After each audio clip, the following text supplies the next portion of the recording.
All right, hello everyone, and peace of Christ to all of you, and we welcome everybody here, including the Muslims, to be with us, and let us see if who is here is holding the truth. Just by the way, I have received a challenge from a Muslim gentleman. His name is Khan. I think he is from India, and he offered me a challenge in Facebook, in Skype. I just saw the challenge from him, and right now he is with me live on air. We will take him in a minute. I see his text is saying that Allah says, if you have adopted in this produce one chapter. So this is his challenge. Before we start, please invite your friends, so everybody will hear this nice debate, as long as we have Mr. Khan with us, and look like he is a person who knows how to answer the questions and how to prove to us that Islam is coming from a divine God. So please share with everybody and invite your friends, and let us see what Mr. Khan want to say to us. Are you with me, Mr. Khan? Yeah, how are you, man? What's your name? My name is ChristianPrince. I thought you know who I am, right? No, I do not know who you are. It's my first time seeing you. So how you get to know me? I mean, why you text me in Skype? Okay, basically, yeah. Basically, there's a person named Sammy Sampson in YouTube. He just makes videos in a room. Like he just talks about stuff, and he's never done a debate in his life.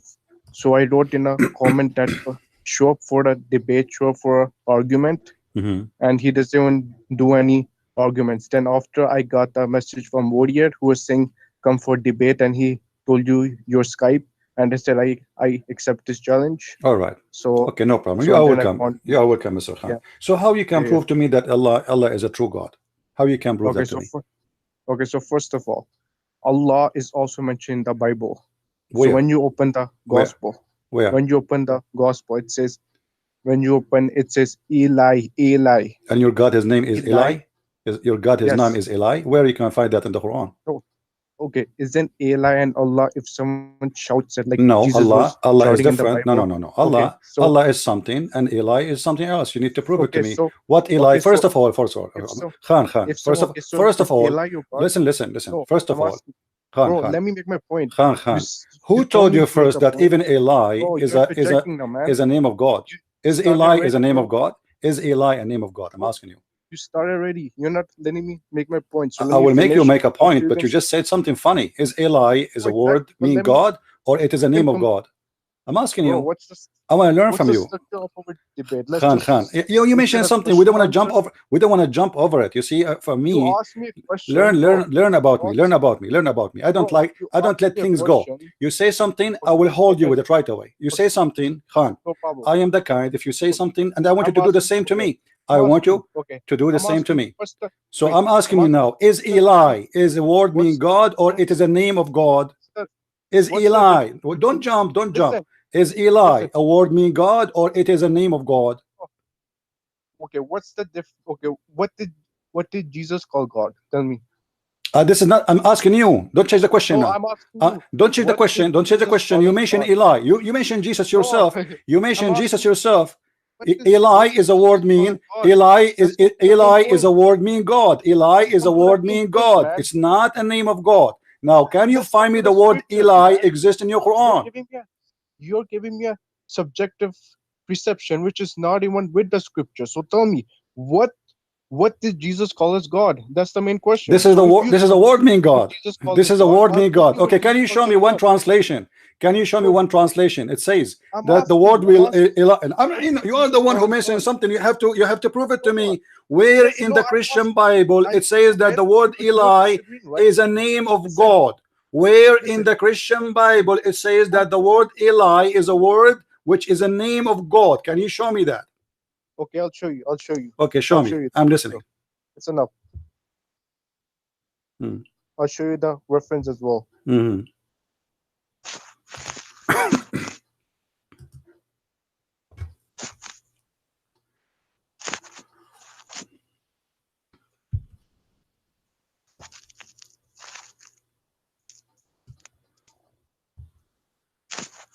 Do you need to call a friend?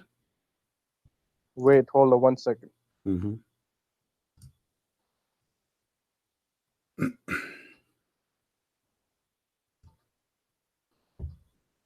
So the Testament also says Elo and Ela in the English Bible. So this is the word mean God. This is the word mean God. Okay, this is not a name, my friend. This is not a name. The question is, we know where Eli come in. Let me teach you something. Let me teach you something, Khan. Let me teach you something. Let me teach you something. Okay, if we go and read the verse in the Bible, what that word mean? What that word mean? Okay, I'm asking you, is it a name or it's a God? Why you don't want to answer? Is that a word? Is that a word mean it's a name? I want a final answer from you. I want, listen, no, I will not let you finish. Here, you see, I am a Christian Prince. I don't just debate like others. I hold you with your words. You are a man. I am a man. You are not a kid. So you said to me, Eli is the name of Allah. Is your God Allah? His name is Eli. Where do you get from? You know what? Let me make a challenge for you. Let me make a challenge for you. Can you prove to me once in the Quran the word Eli is appearing? Can you show me the word? If the word Eli is the name of Allah, listen, Khan, listen. We are not kids. We can't debate by shouting. We can't debate by shouting. People, they want to hear your answer. I'm trying just to get an answer from you. Don't just shout. Can you show me one verse in the Quran? It says that Allah, His name is Eli. I want to see it. Can you show me one verse in the Quran where in the Quran we can find Allah saying, my name is Eli? You Muslims have 99 names for Allah. Listen, this is a challenge. I want to show everybody that you Muslims, especially from India and Pakistan, you have no idea what I'm talking about. You have 99 names. Don't talk like, listen, Abdul, don't speak like Zakir Naik to me. We cannot talk at the same time. Can you show me the word Eli in the 99 names of Allah? If we open right now a Muslim website showing the 99 names, can you show me the word Eli? The mic is yours. I'm listening. I'm showing you, but you're not listening. Where? Show me. That's the problem. Go ahead. I'm telling you. What did Jesus call his God? Jesus called Eli, Nama Sabachthana. This is what Jesus said. Do you know what? Okay, what? Translate. Okay, translate. Jesus called his God. Translate. No. What the word mean? Eli. Wala mashbaqtani. Translate for me. Translate for me. What is that? You know the translation. What are you asking me for? Yourself? You see. Are we a bunch of kids? You quote for me a verse of Jesus saying something, but you yourself, you do not know what that does mean. I'm asking you. You are the one who quoted, not me. Don't tell me you are the one. Listen, Abdul. What's wrong with those Abduls? Each time I get an Abdul, he don't want to answer. What's wrong with you? Oh, what I'm asking you, translate for me the verse you just quote for me. I'm listening. The mic is yours. No, I'm asking you. No, you translate. You are the one who quoted. I'm not me. You are the one who translated for me. Go ahead. What did Jesus call his God? You just say it. You just say that. Don't repeat yourself like a crazy man in front of the mirror. I'm asking you now. Translate the verse. Translate the verse for me. Translate the verse for me. What that verse mean? Why wouldn't Jesus forbid saying this name for? Why? Abdul, first of all, this is not a name. I just told you this is a word meaning God. This is a word meaning God. This is a word meaning God. Are you stupid or what? Are you a stupid or what? I'm asking you, can you read the translation for me? Can you? It is a word mean God. It's not a name of God. Now, I'm asking you, where you can find, even if Eli, lima shabaqtani, can we find that in the Quran? Can you show it to me? Okay, why? It's the Bible. Why do you want in the Quran for? Jesus because you said Allah is in the Bible, you idiot. What's wrong with you? Yes, if someone Allah matches with Allah. No, it doesn't match. Doesn't match. What is Allah and Allah? What are you talking about? Allah is Il. Ishmael. Let me teach you. Shut up. In the Quran, if we go right now, you will see your fake God. You don't talk because I muted you. You are just a kid. If we go in the Quran, I will give you a mic because we cannot talk in the same time. Do you see the word Israel? The word Israel is Israel. This is a word meaning God, you idiot. Your God Allah, who is a thief Muhammad, he stole the word from the Jews, but we cannot find anywhere that this word exists in the 99 names of Allah. If we go and check Ishmael, it's the same, Ishmael. If we ask Muhammad what Israel means, they don't know. Who is Israel? They don't know. Now the question is for you. Where we can find the word ill mentioned in the Quran as a name of God? The mic is yours. No, let me finish, man. Let me finish. Go ahead. I'll prove your religion right now. I'll prove how Paul ruined your religion and the Bible is corrupted fully. No problem. No problem. We'll go to Paul one by one. Don't jump like a monkey. Don't jump like a monkey. Don't jump like a monkey. One by one. It's mentioned in the Bible. Okay. The coming of Muhammad, peace be upon him. It's mentioned in the Bible, the name of Allah itself. Where? Okay, where it's mentioned in the Bible the name of Allah. Let us finish the first one, you idiot. What's wrong with you? Abdul, where we can find, shut up, you idiot. What's wrong with you? Where we can find the name of Allah in the Bible? You quote for me ill. Allah have 99 names of them and none of them is ill. Can you show me the word ill between the 99 names of Allah you Muslims believe in? Yes or no? Yes or no? So it is not in the 99 names of Allah, correct? Do you agree? Don't talk like rubbish. I want an answer. Do you agree that if we go and look in the 99 names of Allah we will not find ill? Yes or no? Oh, I'm asking you. You said Jesus is the son of God. We don't change the topic. Don't change the topic. Where we can find Allah in the Bible? You idiot. What's wrong with you? Why Allah never said ill? Why Allah never said I am ill? Where we can find in the Quran Allah saying I am ill? Bible tells people to lie. If you open when God is referring to Ahab, are you going to jump like monkeys? Are you going to jump like monkeys from topic to topic? You are a monkey. Are you Zakir Naik? Listen, Abdul. The Bible teaches people to lie, and Allah is mentioned in the Bible. If you go and look in chapter 10 of chapter 13 of the book of the Prophet, it said the Muhammadim. Don't be stupid with me. We finish topic by topic. I will spank you and I will make you read before you leave. Now show me where is the word Allah in the Bible and show it to me in the Quran. I'm listening. Jesus says, my father is greater than I. Then don't change the topic. Don't change the topic. Don't change the topic, potato. Don't change the topic, potato. You are a potato. You are a potato. You are a coward. Why you are jumping from topic to topic? Aren't you a coward? Okay, hold on. Which topic you want? Which topic you want? Choose one. Which one you want? I want the topic where I make my point. Which one? If you interject me, I'm gonna go points. Stupid. I'm gonna go without the you are a stupid liar like your prophet. Give me a topic you choose and promise me. Promise me. You will not promise me. Hold on, stupid donkey. I cannot find a Muslim is not a donkey. I'm asking you choose a topic and don't jump. And you promise me you will not move until we finish. Can you promise that? 5 minutes each, okay? Can you promise that? Can you promise that? Get lost. So I don't care. Get lost. Get lost. Stupid idiot. Are you going to quote for me a Muslim website? You jump from topic to topic, you donkey.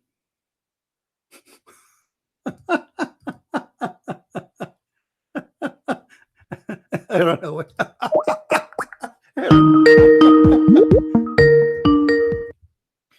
Listen, Khan.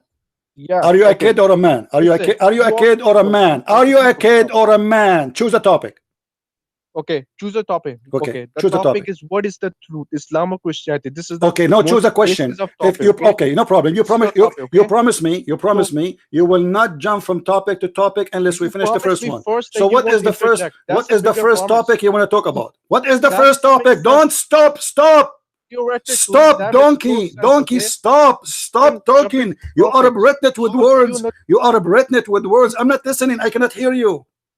I want first to know the topic. What the topic you want to ask me, and you promise me you will not change the topic until we finish it. The mic is yours. You need to promise me you don't interject me, because if you interject, if you change the topic, I will mute you. I don't like kids. I'm not a kid. I am a man. Now, what is the topic? Okay, what is the topic you want to talk about? Choose the question. The first question. What is the first question? What is the first question? Choose a question and promise me you will not change until we finish it. Choose a question. How can a topic change if the whole discussion is about what is the truth? Because we have to finish the first question. If you say something, Abdul. Okay, let me ask you. Okay. Let us see. No. Hold on. Let us see how Allah can be God, but yet He says women she have a sperm coming from her ribs. Go ahead. How can God can be God, but he says stupid things? What kind of God? What kind of God? Shut up. You are wasting my time. What kind of God? He said that your mother, she have testicles and she have balls in her breast. Is that God teaching? The mic is yours. Right. Is that God teaching? Yes or no?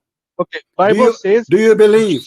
Do you believe? Do you believe? You see, you ask me a question, I answered you. You are a coward. Get lost. You see, he will say to me, "You run away. You can say whatever you want. You are a donkey." This guy, he don't want to debate. He just want to talk and talk and talk. Jesus said. Jesus said. Get me your dad to debate me.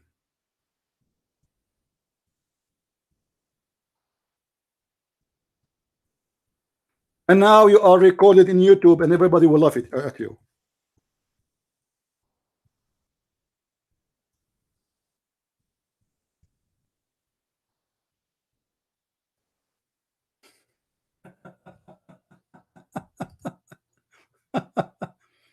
What a stupid idiot. I mean, where's the debate? Jesus said, he will keep talking, Jesus said. Are you going to have a debate? You ask me and I ask you, or we are going to talk only? I will give him one more chance. Last chance to this coward. Listen, potato. Listen. Breathe before we start talking. Before you start talking. What about we make an agreement, me and you, that one question from you and one question from me, and we will not jump to the second question until we finish the first question, and maximum for each question is 5 minutes to be answered. I will give you the chance to give me the first question. The mic is yours. So the reference. Give me your first question. The reference is in Kings. Give me the first question. 19, give me the first question. Give me the first question. Are you listening? Okay, yes, I've made it. What is the question? Let me finish, right? What is the question? What is the question? I'm saying that question, right? So you have to listen. Okay. You ask, listen. I'm asking you that how can a God be truthful if he has already instructed someone to lie? So in Kings chapter 22, verse 19 to 23, it says that God used a lying spirit to deceive Ahab. So why does God have to prove us to lie to Ahab? And this guys has said your Bible is false, and and your God uses fallacies to say people how to lie. All right, thank you. Are you done? Are you done? Should I answer? Should I answer now? Yeah. Okay. Yeah. First of all, the verse you are quoting for me, it's about a person who is a bad person like your prophet. So he is going to be deceived by the lying spirit, which means he is following Satan. God created Satan, and he is allowed to go and do whatever he can. But if people don't follow him, they will not be able to be deceived. However, let me answer, donkey. Don't answer, don't talk. And you are the one who said, I muted you because now it's my turn to talk.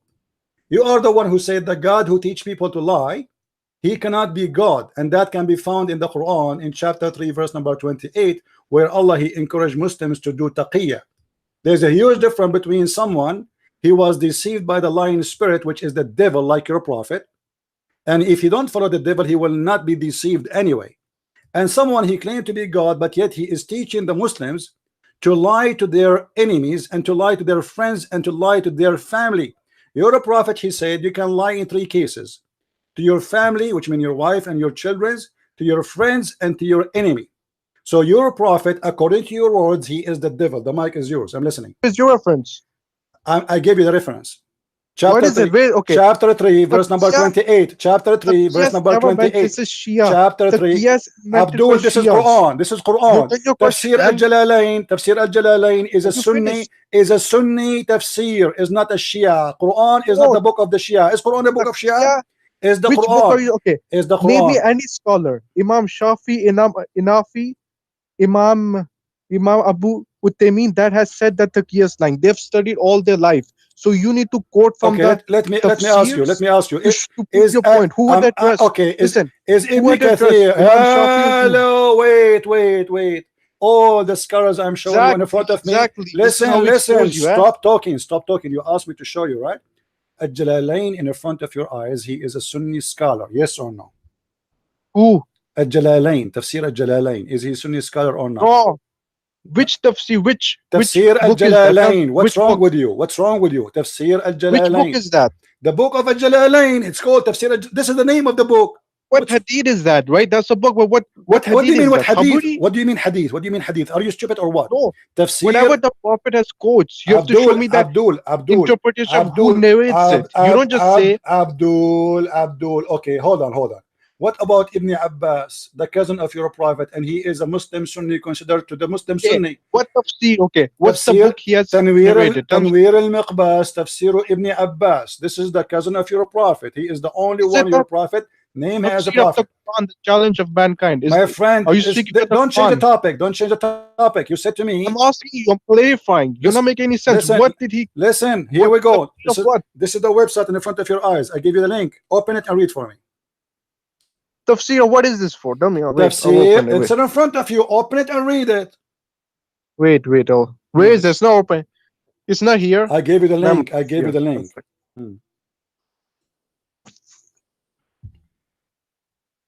Please, guys, invite your friends. We have Mr. Khan. He is a scholar.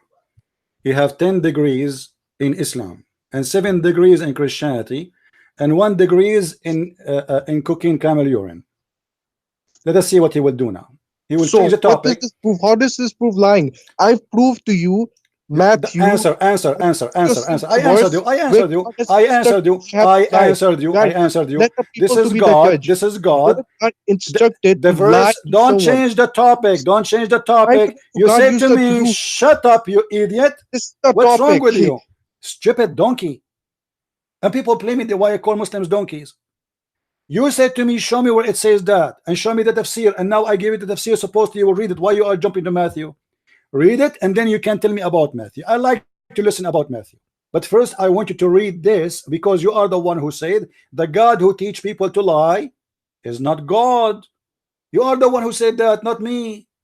And this is Tafsir Ibn Abbas for the Muslim Sunni. This is not for the Shia. And the Quran is not the book of the Shia. This is in the Quran.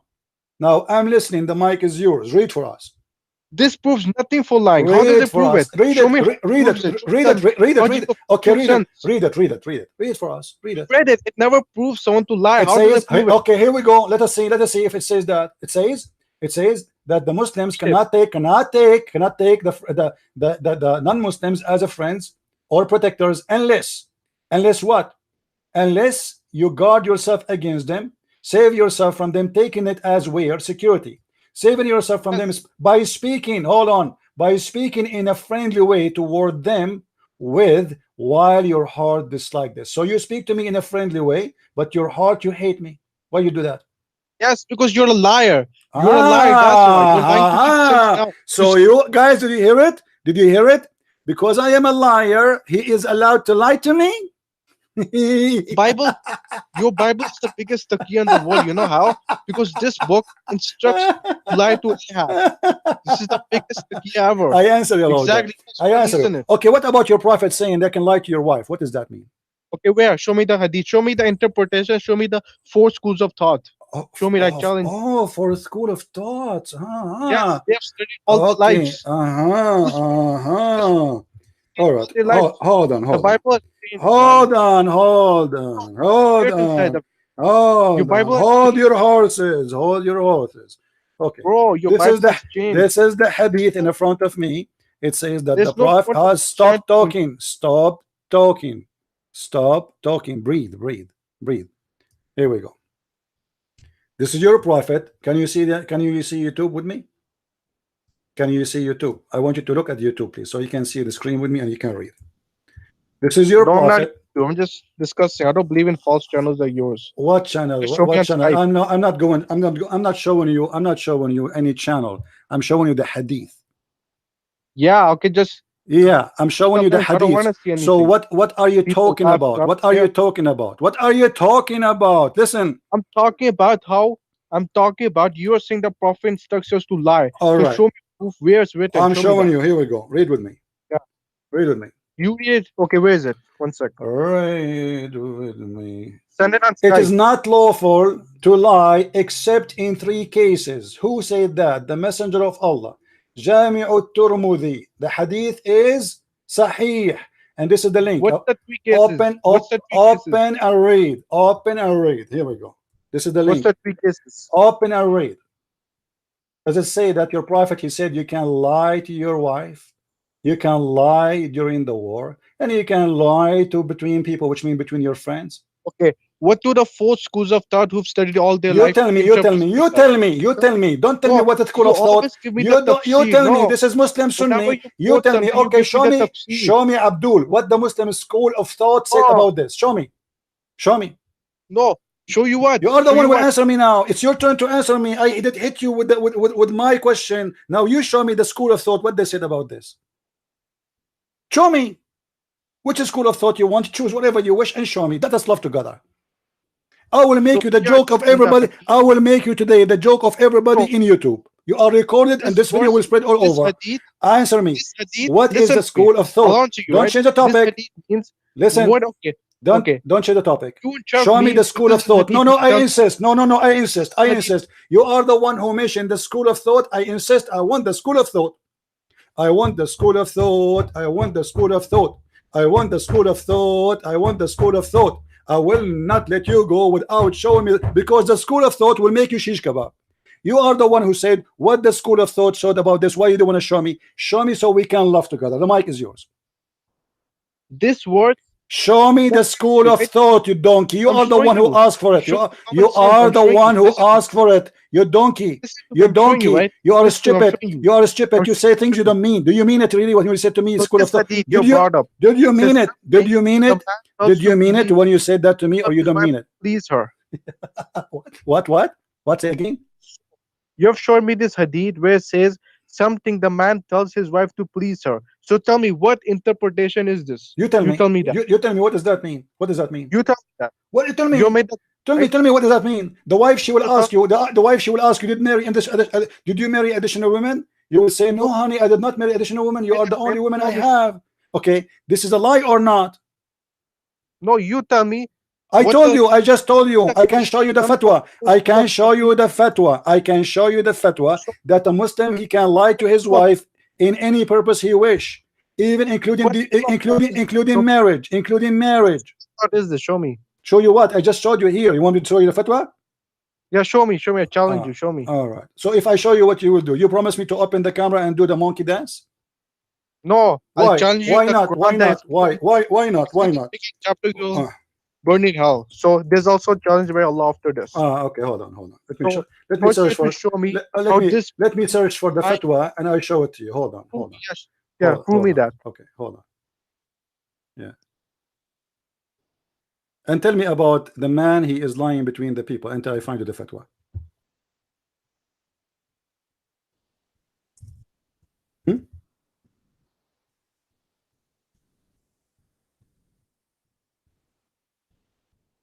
Are you there?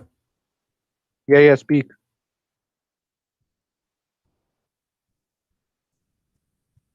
I'm waiting for your answer. Why you can lie to people?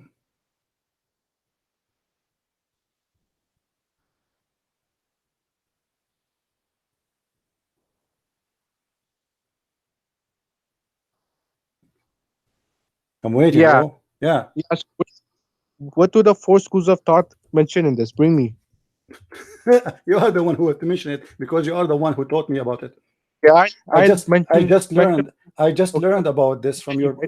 So I just learned. Means I just learned about this from you. Your Bible. I want you to show me the school of thought. In all senses, okay. Okay. Here it mentioned that you're not. Listen. Why you don't want to explain to us how you can lie to your wife until I find you the fatwa? I'm explaining you, right? So listen, I'm explaining you, right? Okay. So here it says in this hadith, you have told me it is not lawful to lie except in three cases. Something the man tells his wife to please her. Okay, so you can lie if you find your wife ugly. You can say she looks good. This is one thing, right? You're not lying. You're just making a preceptional claim. Okay. Second, to lie in war. Who would ever be truthful in war? No one would, because you're there to deceive your enemy, right? So third, it says to bring peace. You can bring peace by saying other stuff which is Chanel assumptions. That's how you can lie in three stuff. While your So Bible says, okay, so you can lie to your wife. We start with the first one. You can lie to your wife for what reason? What reason you can lie with your wife? now coming to your Bible, it says God has instructed Ahab. Don't go to my Bible first. We finish. I answered you about the Bible already. You need to answer me about this hadith. I showed you Quran. I showed you hadith. Why Allah saying that the Prophet, which is why Allah, why Muhammad, why the God Allah? He says why the God Allah Muhammad? He says that the man he can lie to his wife. Why? Give me a reason. Give me a reason you can lie to your wife. Give me a reason. Give me a reason. Give me a reason. Shut up. Shut up. Don't keep talking. Give me a reason so people will understand how you can lie to your wife in Islam. What is the reason? What is the reason? Life also works here. There's only three places. While in the Bible, your God. Don't change the topic. Don't change the topic. Don't change the topic. Don't change the topic. We will go to the. We will go to the Bible. We will go finish this one. Abdul, you promised me. You promised me if I show you, you will answer. You said nowhere it says the Prophet you can lie. Now your Prophet, he said you can lie to your wife. You cannot lie. Explain to us how you can lie to your wife. How you can lie? How you can lie to your wife? How you can lie to? I answered you about. I answered you about that already. Don't repeat it again. It's boring. It is boring. You are repeating the same question again. Why your Prophet saying you can lie to your wife? I want an answer. Well, I'm telling you, you can, because there's such circumstances where you want to please. Like someone. what? Like what? Like what? Give us an example. Give us an example. Give us an example. Okay.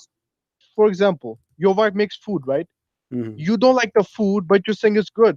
That's one exception where you can lie, because there are some relationships which have to have a bond with it, some preceptional assumptions. No, second thing, in war, it's common sense to lie in war. Who would say the truth to deceive the enemy? Okay. Third, okay, hold on. So is that the only case? Is that the only case? Is that the only case in Islam you can lie to your wife about marriage? So it's only about food. Okay, I found the fatwa. I found the fatwa. Shut up. I found the fatwa about lying to your wife about marriage. Potato, shut up. You asked me to show you the fatwa where it says you can even lie about marrying a new wife, and the fatwa now is in the front of me. I want you to open the fatwa and I want you to read for me what the fatwa say. What do you say? Are you going to deny it now? You challenge me to find with the fatwa that you can lie to your wife, including about your marriage. Now I'm listening. Read it for us. Read it for us. Read the fatwa. No, read the words over. I just gave you the link. Read it for us. Fatwa makes sense. Doesn't make sense. Islam makes sense. Islam. Your Prophet said you can lie to your wife to make her happy, right? Okay. Here we go. This man. Right? This is a guy. This is a guy who did marry a woman, and he have now a first wife and second wife. Is it lawful for him to lie to his first wife about his marriage? Yes or no? Yes or no? What time are you available? Don't tell me you will run. What time are you available? I'm available. I'm available all the time. Read for me the fatwa first. If you want to leave, you can leave after you read the fatwa. No, okay. I'm saying it's called. If you, without these three exceptions, Abdul, if you give me any other reason, it makes no sense. Abdul, I gave you the fatwa. I gave you the fatwa. Shut up. Shut up. Potato, son of Mut'a. I swear to Allah, I will divorce my wife, and I will wait for you until you divorce your wife, and I will marry her, and then I will be the father of your babies. What a filthy religion. Women, she exchange husband because he divorced her 3 times. Now read with me the fatwa. Does it say there that you can lie to your wife if you marry second wife? Yes or no? Yes or no? Yes or no, coward? Yes or no? Yes or no? So why you lie to us? Why you lie to us and you say this is about lying about food? Why Muslim they make it about silly stuff? You know, your wife, she asked you, is the food is good? You say yes. This is not about, you can lie about anything you want. But you see, guys, how they try to make it as like not a big deal. I mean, you can like your wife. You know, she asks you, I'm pretty. You say yes, but even she is ugly. This is not. This is about seriously. This is the coward. He hang up, guys. This is a very serious, filthy teaching of Muhammad. If the man and the wife, they cannot trust each other, even about marriage. Even he can lie to his wife about having second women, which means he's sleeping already with second women. I mean, don't even the women deserve to know that this guy he have a new wife?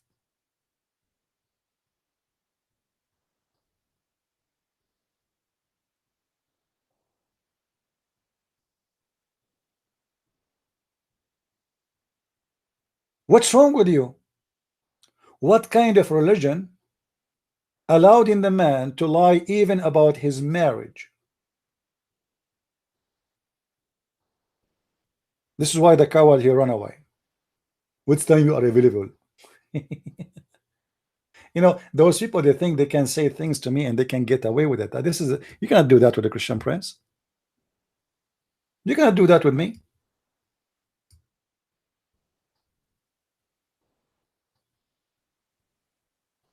This is why debating Muslims is not a debate. It's like a chase. It's like a mice and a cat. He go between the furniture. You have to grab him from his tail and get him out.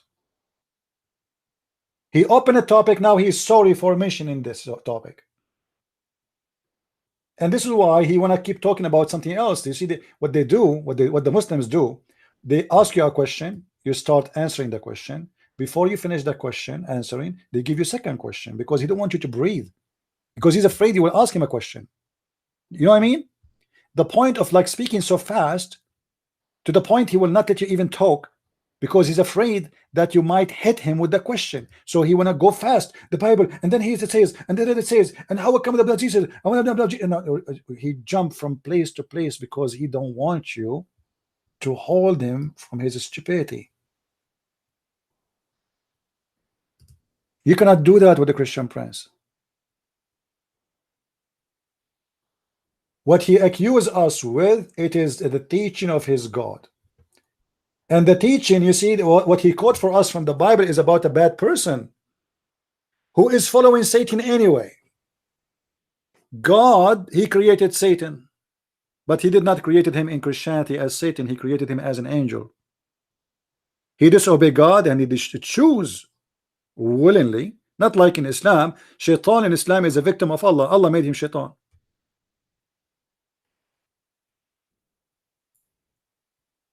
Here we have God teaching us bad ethic, and this is what I wanted to talk about today actually. Why Allah cannot be God.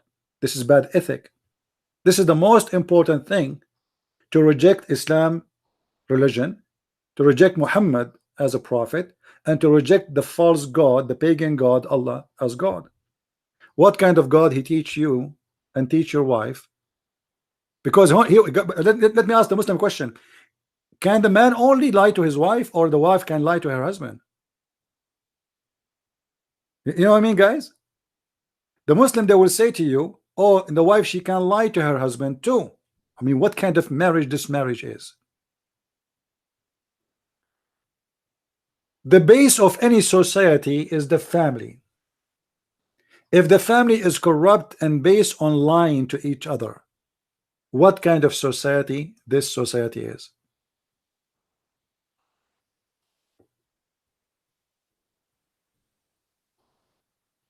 Well, he hung up and he left. Coward. What time you are available?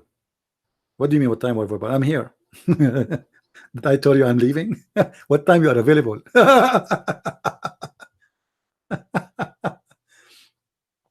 The first thing you will learn about Islam, proving that it cannot be from God, for this is not an ethical religion. As you see, you can lie. You see, I can understand that you are lying in the case of the war, you know, like the enemy capture you and you will not tell the truth, otherwise you will hurt your friends, your country, no problem. But lying to your wife and lying to your friends, who's left? Can we fix a society by lying? Can we fix any society by lying? Muhammad is giving us a solution to fix the society, supposedly, to make things work. Supposedly this is the purpose of this. Can I make my family better family by lying to my family?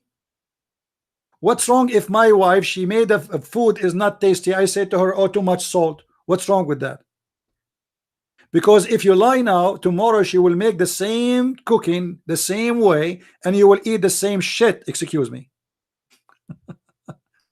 Is that correct, guys? What the point of this lying? Why you don't tell me that my cooking today was bad? What's wrong with that? Tell me. It's not a crime to tell the truth. Are you getting my point? He gave us an example. We will go with his example. Your wife, she cooked for you, tastes like garbage.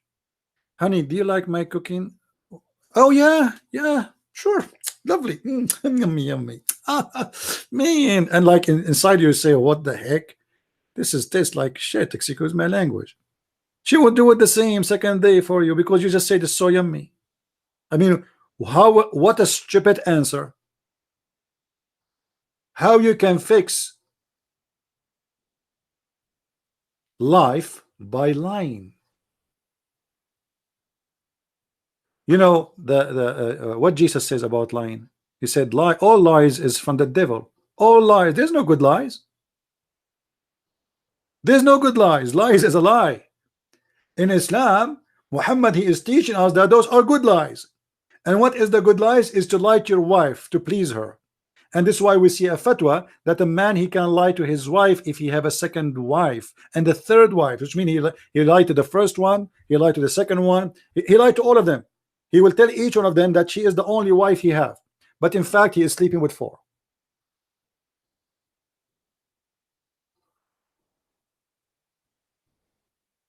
Do we have any Muslim here who would like to call us? So the first thing we learn about Islam is a religion teaching bad ethic, and lying is one of the bad ethic of Islam. As you see, Islam teaching the Muslim that you can speak to non-Muslims, which mean Hindus, Buddhas, Christians, Jewish, atheists, doesn't matter. You speak to them friendly, but you are not allowed to be a friend for them. Let not the believers take the believers out of not to take the hypocrite, which means supposedly we are the look how funny, guys. The Quran and the Muslim explained this verse saying that we are the hypocrite. Yet the Quran is teaching the Muslims you can say to the Christians, I love you, but in fact in your heart is this like this, you hate them. You cannot take them, the Jews or the hypocrite or disbelievers, as a friends, as to become mighty and honorable. You cannot. A Muslim, he cannot be honorable with you. So what do you have to do to be?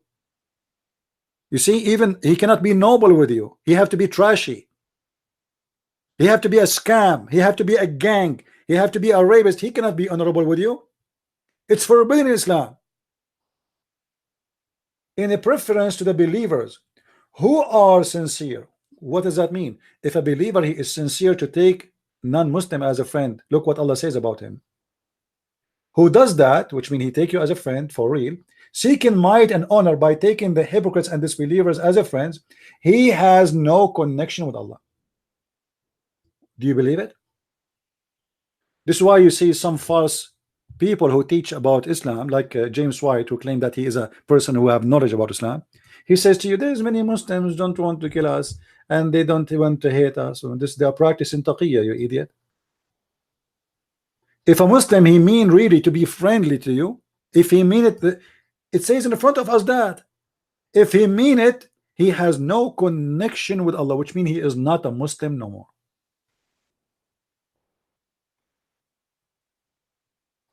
Do you see it?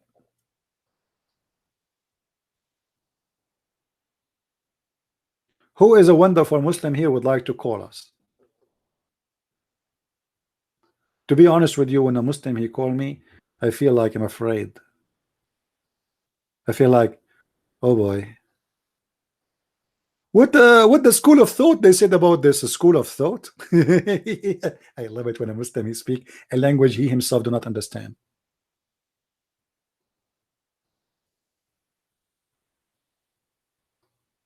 So what the Quran teach about ethic. You can speak to Christians in a friendly way. You can, yes, but you don't take them as a friends. This is a very bad ethic.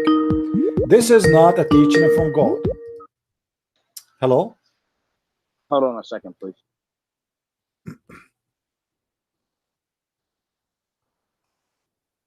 Well, call me when you are ready. Don't tell me hold on a second. When you already call me, don't put me in hold. I mean, am I your friend to put me in hold? Hold on a second. That's funny. A Muslim calling and hold. He is the one putting me in hold. Hello. Hey, how are you doing? I'm fine. How are you doing, Mr. Aziz? I am doing wonderful at the moment. So you are a Muslim, Mr. Aziz? Yes, I am. Okay. Why you think Islam is from the true God? Well, let's talk about what you were talking earlier. Which is about the lying and I mean, we can go any way you want. The thing is, no problem. Let us start a French because we heard what your friend said. Let me clarify something. All I'm going to talk about is common sense. Reason why is because I am not a scholar. Okay, I haven't studied Islam in a long time. All I do is the regular practice. Okay. If you ask me about questions, I have to look it up on Google and find the source that I believe in. Okay. Or that I follow. Okay, now we are talking about something. Let us go for it then. You know, here in front of us, chapter 3, verse 28, it says you cannot take the Christians and the Jews as a friends, but you can lie to them, saying to them that you are a friend to them. What do you think about this? Well, I don't think that is true, because part of being a Muslim is to follow God and the prophets. Okay. Correct? All right. And the very most popular story about the prophet is that his neighbor was a Jew. Can you show me the reference? A reference. Sure. Yeah, because I never found this reference. By the way, can you read Arabic? I will learn from you if you want to teach me, no problem. But go to the topic now. Can you show me the friend of the prophet who was a Jew? I want to see that. Hold on. Okay, show me. Hold on a second, please. Yeah.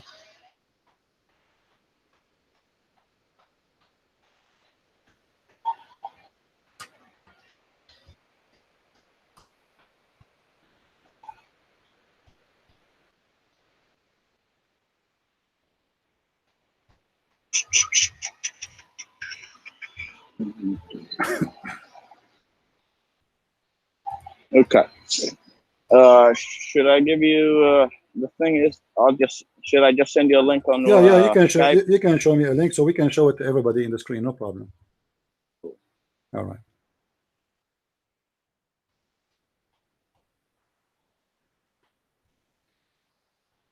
All right. I will open for you. Yeah. Go ahead and okay, I will open the reference you gave me.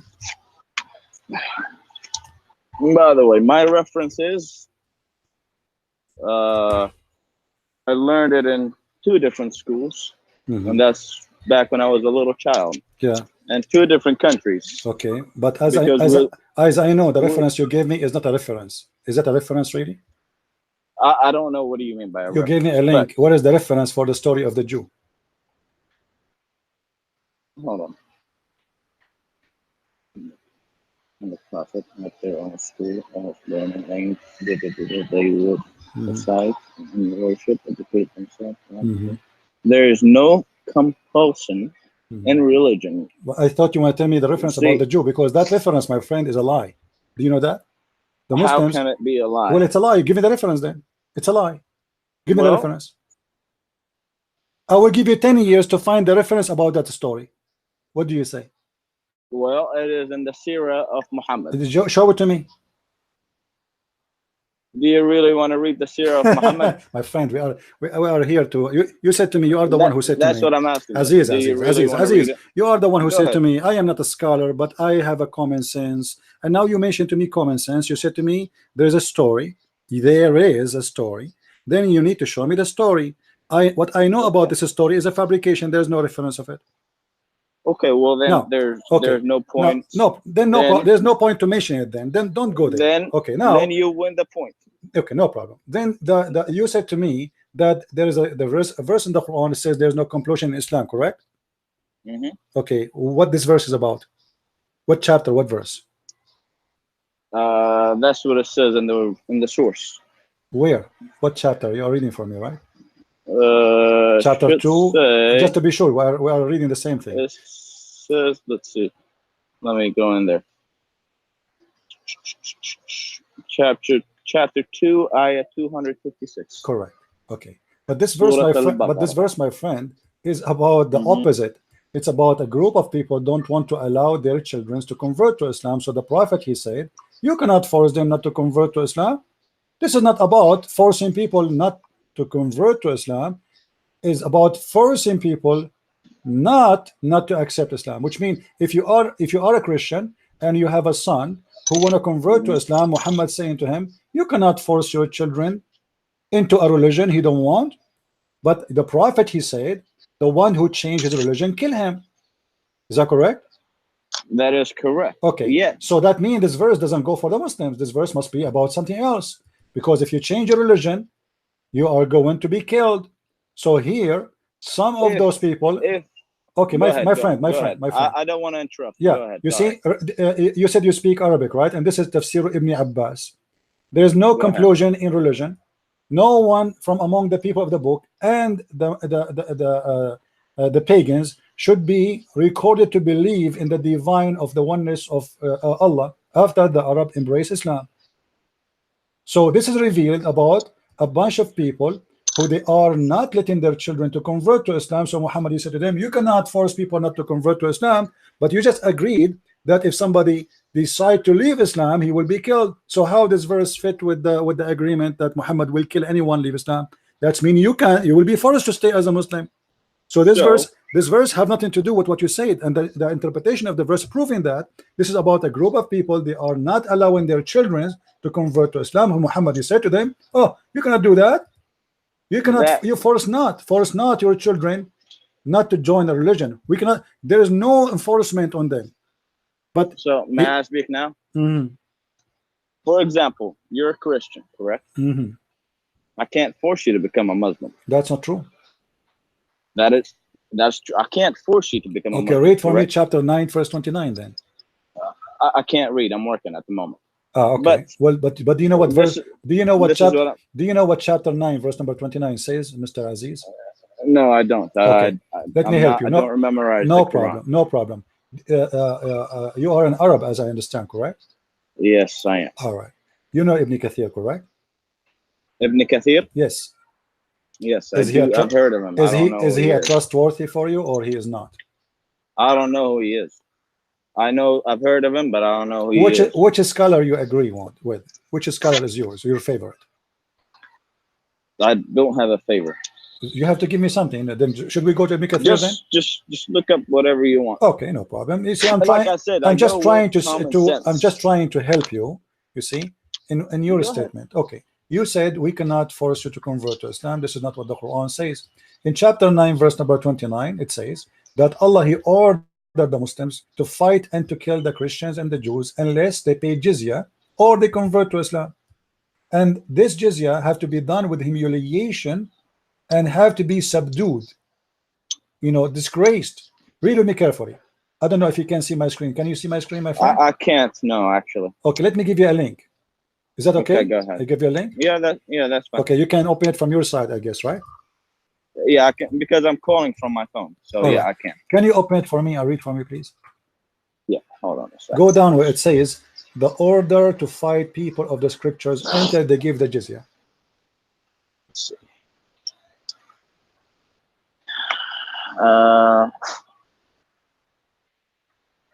Which one did you say? Go down until it says the order to fight the people of the scriptures until they give jizya.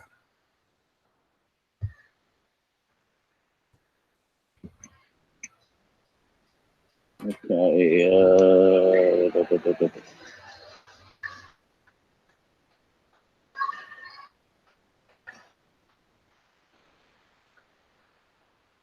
I don't see it. Is it? Go down, scroll down. It says, let me find for you in Arabic, so that will be easier for you. It says, yes. Do you see it in Arabic? No, the last one that I see is لا تبدأ اليهود والنصارى بالإسلام. بالسلام. بالسلام. بالسلام. Yes. So if you go before that, all right, before that, go up a little bit. You will see it says قاتلوا الذين لا. Right. Okay. Now there the interpretation saying that you fight them for a reason. What is the reason? Because they refuse to accept Islam. So you just said to me, we cannot force you to accept Islam, but you fight me because I don't accept Islam. And then you have to force me. You have to force me to pay the jizya. And then if I don't pay the jizya, you will kill me. So why you have to force me? If you go and flip the page, or you can read the whole page there, you will see. You do agree with me? This situation is when a war is going on, correct? It's your prophet who launched the war. Yeah, but you do agree with me that Islam, my friend, this is an order for Muslims to fight this war forever. قاتلوا الذين لا يؤمنون. Fight those who don't believe, not those who are fighting you. Fight anyone who don't believe. This is an order from your prophet, from your God, to fight anyone. Okay, let me ask you. Do you read what it says there? It says that when the Arabian Peninsula was secured under the Muslim control, Allah commanded His messenger to fight the people of the scriptures, the Jews and the Christians. All right. So Allah commanded him to fight who? The Christians and the Jews. Until what? Until they believe. So this is a duty the Muslims carry on. It's not only, this is the order from Allah for all the Muslims, not only for a certain time. Actually, that is for a certain time, because can you that's prove it? When the beginning of Islam. Can you prove it? Can you prove that this was only for a certain time? Yes, because it's talking about because it's talking about the era of Muhammad. But Muhammad, my friend, Islam in the Arabic Peninsula. Okay. See, when the Islam came to the Arabic Peninsula, as you and I know, that it started in Mecca, and then he migrated to Medina, which Medina was half Jews and half Christians. Are we good at that point? No, because I don't think that Medina was half Christian anyway. But then anyway, what was it? But that's not important. Okay, what happened next? Okay, it doesn't matter. So let's just say, as I was told, it's half Muslims, half Christians. There was a treaty that was made between the Prophet and those two tribes. The one tribe that was Jews, and the other tribe was Christians. But this is not about this, my friend. This is in the 9th year of Hijrah. Do you know how to read, right?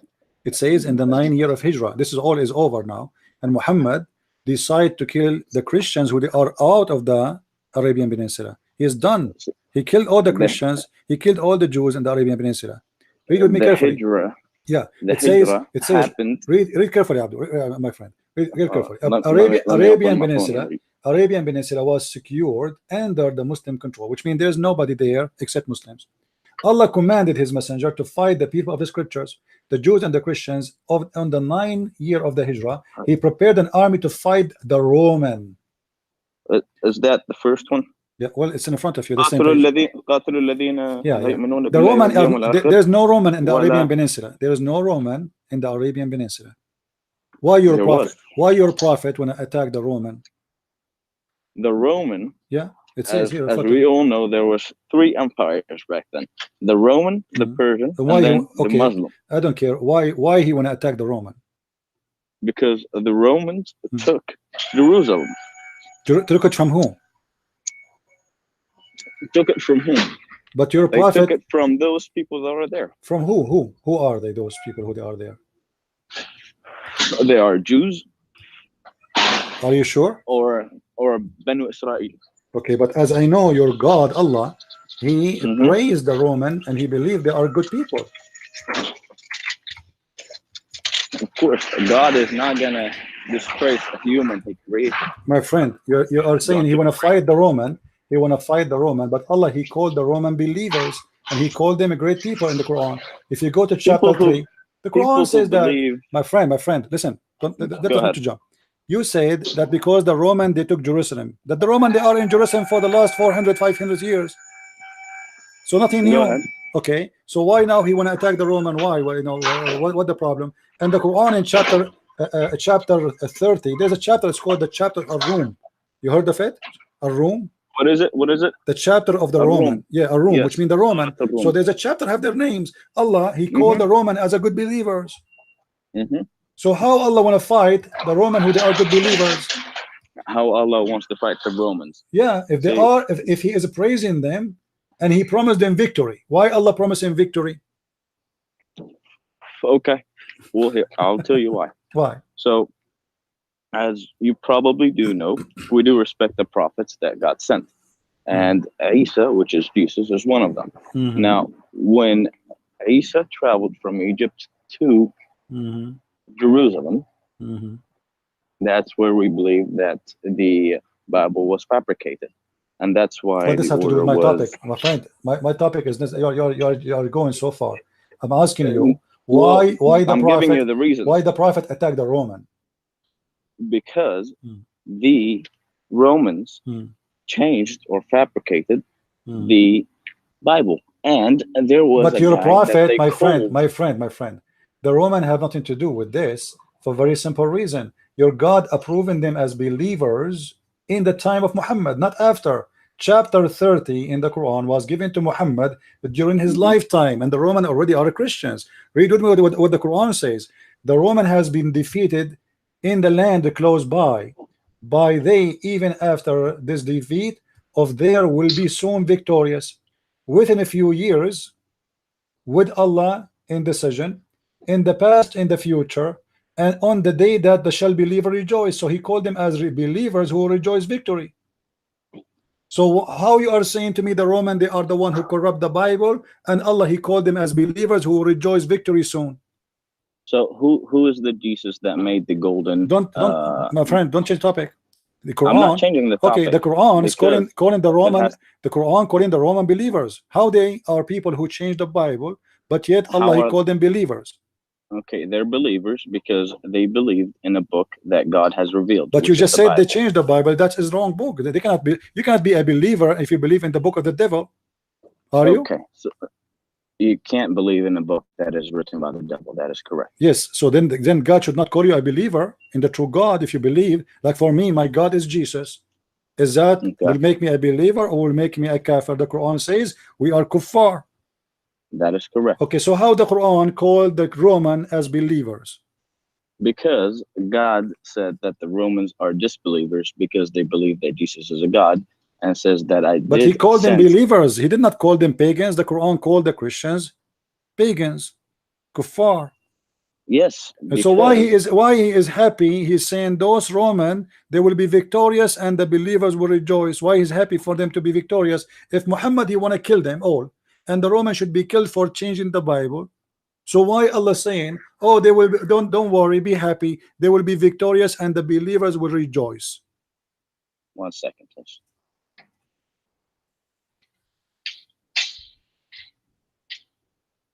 So your question was, why did God said that the Romans will be rejoice, and why the believer will be joyous? Which means even the Muslim, they consider them, they are brothers and sisters, and we will rejoice together. Because if you go to the interpretation, you will see that the pagans and the Arab, they said to Muhammad, aha, you claim to be, you have the same God of the Christians. Here we go, the Christian, they lost the war with the Persian.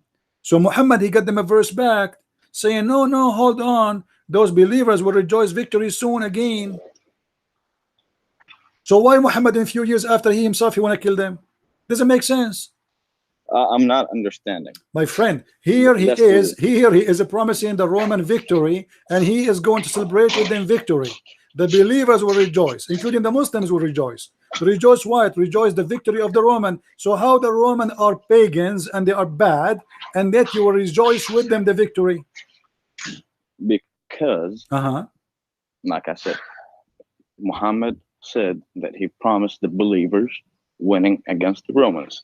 No, my friend. Here, the one who is a promise to win is the Roman.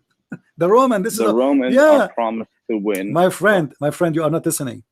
I understand. Okay. I respect your honesty. You said to me, I'm not a scholar. I do not know much. So this is why I'm going easy with you. This verse promising the Roman victory, and the verse saying when the Roman victorious become victorious, the believers will rejoice. Not the believers will rejoice over victory over the Roman losing. No, the Roman will be winning the war, and the believers will rejoice.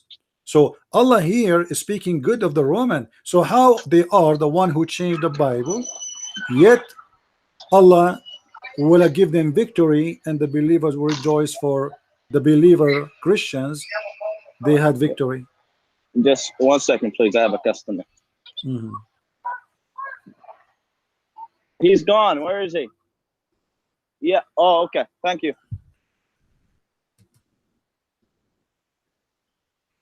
Okay, sorry. No problem. There's going to be a lot of interruption because I am at work right now. I understand. No problem. Yeah. You know, it looked like this topic is complicated for you. Let's make it simple for you. You said to me something about the Bible is being corrupt. What Bible is corrupt? Okay. What Bible of Allah is corrupt? Well, if the Bible is not corrupted. No, I'm not asking you this. I'm asking you, which Bible is the one you believe it's corrupt? The Bible of Allah? The Bible of Allah is corrupt, yeah. Well, Allah sent the Bible, yes. Right. So it is the so it is the Bible of Allah is corrupt. Yes. Okay. You as a Muslim, how for God's sake you accept that you have a God, his name is Allah, and he cannot protect his Bible? Well, that I don't know. Okay, I like this answer, but don't you just said that it is the prophet you want to attack the Roman because they changed the Bible, but it's the fault of who? Is it the fault of the man? The man is corrupt. People are corrupt. A human being is corrupt. If I have a book, I have responsibility to protect my book. As an example, I have 5, 6, 7 books. All of them, they are published. If somebody tried to change anything of them, I would take him to court, and I have the original to prove it. Now, this is God. His name is Allah supposedly, and he sent the book, it's called Torah, and he sent the book, it's called Injil. Why Allah is willing to protect only the Quran, but he don't want to protect the Torah and the Injil? Like the Torah and the Injil, like a yellow pages for him, it's not worth to protect them. That's a good one. That I always question myself is, why did God send the Torah and then it was messed around with, and then God sent another book, which is the Bible, and then it was messed around with, and why not the Quran messed around with? So now that I don't know the answer to. Okay, because I will help you. To me is you sound a decent guy, Aziz. You sound a decent guy. I really respect you. To me, it sounds like, what kind of God would send so many holy books, okay, yet they all get corrupted except the last one? Right. That doesn't make sense. And you are the person of sense and logic. I like that. Exactly. Yet we do both agree that we are humans, and us humans cannot judge what God can do. Correct? Well, not in the logic of the Muslims. As an example, the Muslims, they always judge God. They say how God can be a man. So you are judging God. You know, well, you say how God can be a man. You are questioning if God can or he cannot. So you do. But you see here, well, the question here, if Allah is God and he is eternal and his words are equal, I mean, it's funny if somebody want to say to me that the word of God is not equal to the word of God. Do you agree? Wait, say that again. If somebody said to you that the word of God is not equal to the word of God, don't that look funny and stupid? What is that supposed to? It doesn't mean anything. No, so yes, of course it's stupid. Yeah, so the word of God must be equal. So now the Torah is the word of God, the Injil is the word of God, the Quran is the word of God according to Muslims. So why Allah he don't care to protect the others when all of them, they are the word of God anyway? Well, I'll tell you this, and don't take me as, you know, as a mean guy. If you can find the answer to that, I'll be more than happy, because I really want to pick the correct religion. Well, my friend, first of all, the Quran is not protected. I don't know if you know the story. Like, as an example, do you know the story about the goat who ate the Quran? Yes, I do. Okay. So how the Muslims, and you are a Muslim, believe the Quran is protected, but yet we have a clear evidence, Sahih Hadith, saying the Quran was eaten by a goat, and now those verses are missing? Because if you allow me to go back to the main point. The main point is, in order to believe in Islam, you must believe the seerah of Muhammad. And Muhammad, peace upon him, said that, and also God said that the Quran. Your phone is ready, sir. Just 1 second, please. All right, guys. He looked like he have a store or something. So, guys, this guy is trying to be. You see, if you are a Muslim like Mr. Aziz, I will talk to you until tomorrow. He don't shout, he don't play games. I like that. At least he is being honest, right? he have the right to defend his religion, no problem. I mean, you are welcome to defend your religion, but don't flood us with your voice and shout and scream, and you think by doing that you are going to get away with it. You cannot do that with me.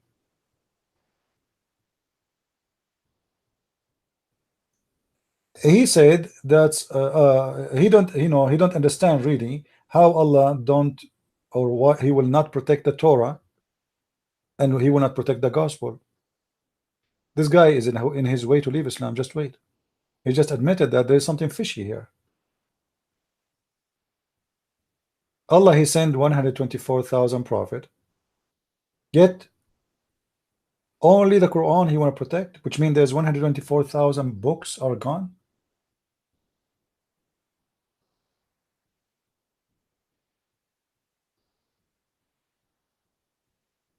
We will wait for him to call to go get back. He's still online with me, but he have like customers in his store. Anyway, guys, please invite your friends. Hey, do you want me to call you back, because it's going to be a little while? No problem, Aziz. You're welcome. You can call me anytime. Alrighty, thank you. I'm glad to meet you and to talk to you.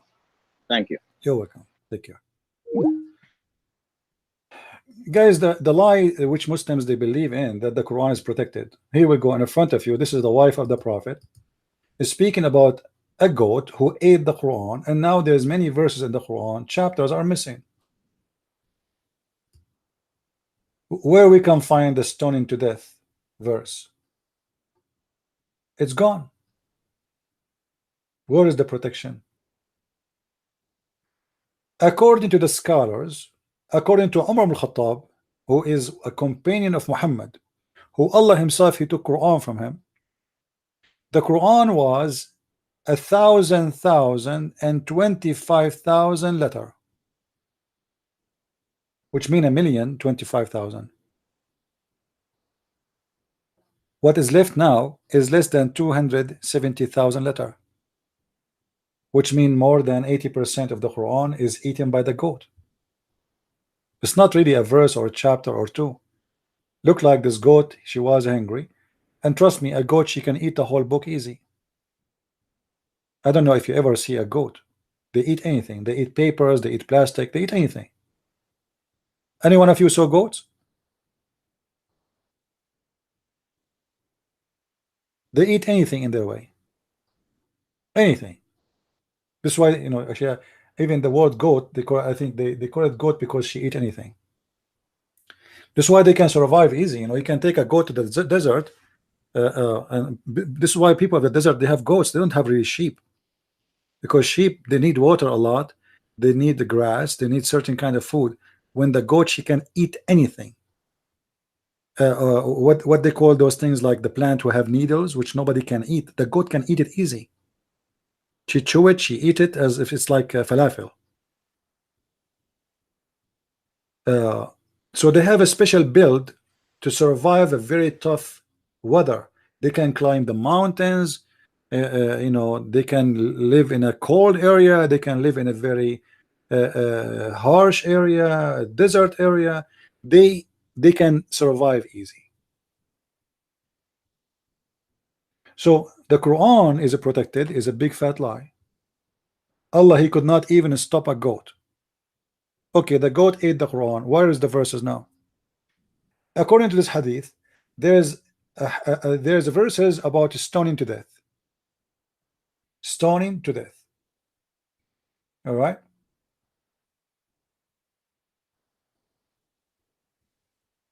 It says here the verses of stoning, which means stoning to death, are missing. This, you see here, it says the verse. Now there is no way the goat will eat a verse. I mean, imagine, guys, we have a page. The goat ate the verse. You know what I mean? Do you know what I mean? The verse is a small, tiny words. I mean, few words. The goat ate only the verse. Only this verse. So the goat ate whatever in her way, and now they are remembering the most important things. The goat ate. It is the verse of stoning. So we do not know what else is gone with it. Like the goat, there's no way she will eat only this verse and she will skip the other verse. It's not something you can lick like a yogurt in a page. The whole page is gone. So whatever in that page, at least let us say for God's sake, I mean for the sake of argument, one page. The page have in the front, the page have in the back, and there is no way two pages just a one verse. Then it says here, and the breastfeeding for adult 10 times was revealed. So those verses are gone too, which I wish they are there, because this is a verse where Allah, he ordered the Muslim women to give her beautiful boobs, mashallah, alhamdulillah. I wish I can do that every day. You know, actually I was thinking to open a drive-through breastfeeding in Las Vegas. Man, oh man, the Arab Muslim tourists, they will come from around the world to visit this store. Drive through breast adult feeding. You open your window. We have small windows where women, they put their boobs coming out, and you suckle, and you pay. I mean, we accept the credit card, we accept anything. This is the religion. You see, we go back to the ethic of Islam. What kind of ethical God he teach women she can give her boobs? You know, Muslim women, you cannot shake hands with them, brother, but we can shake their boobs and we can suck their nipples. And now this idiot goat, I hate her very much. She could not eat different verse. She ate my favorite verse on the Quran. I mean, look how lucky I am. You get all the Quran. All the Quran. What about eating the chapter about the ant? Huh? What about eating a chapter about vegetables? Why you choose this one? I mean, it's not even fair. I'm angry now. You don't want to see Christian Prince when he's angry.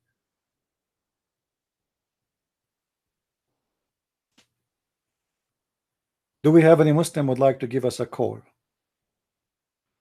So the lie about Quran is protected is a big fat lie. Allah could not even stop a goat. And you know what? Let us say for the sake of argument, the goat ate the Quran. Let us do this. You know me. I'm very good in art, right?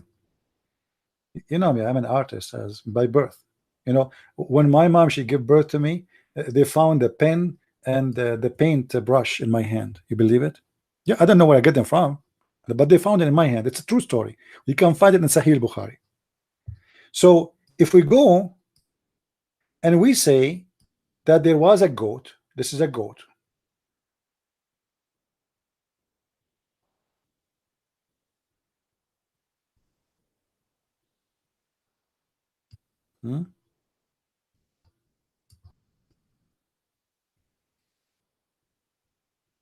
The goat ate some pages of the Quran.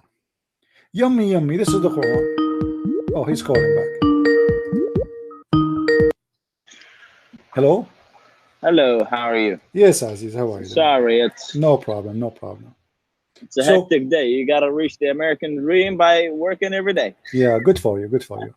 No problem. Okay. So my friend, we were. Where did we get to? Yeah, we were talking about the Quran is protected or not, you know, and the gospel is protected or not. You see, in front of me, you mentioned to me the story. I mentioned to you the story of the goat who ate the Quran, and you said you know about it, right? Yeah. So this goat ate the Quran. Okay, how then the Muslims, they say to us Allah protected the Quran when the goat was able to defeat Allah by this story? Well, you know, if you look at today's, you know, daily things, you would see a lot of Qurans being destroyed or burned. Correct? That doesn't mean that the Quran is being burnt everywhere.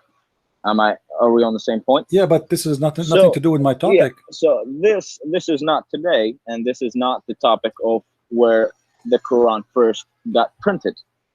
Yeah. So we agree on the same point. Yeah, but you see here. Now the thing is, how would the Quran be copied exactly the same if some of it was eaten by a goat? So now we have verses are missing, right? Okay. So the thing is, the reason why I believe in it is not just because my dad told me or such and such told me or such and such told me.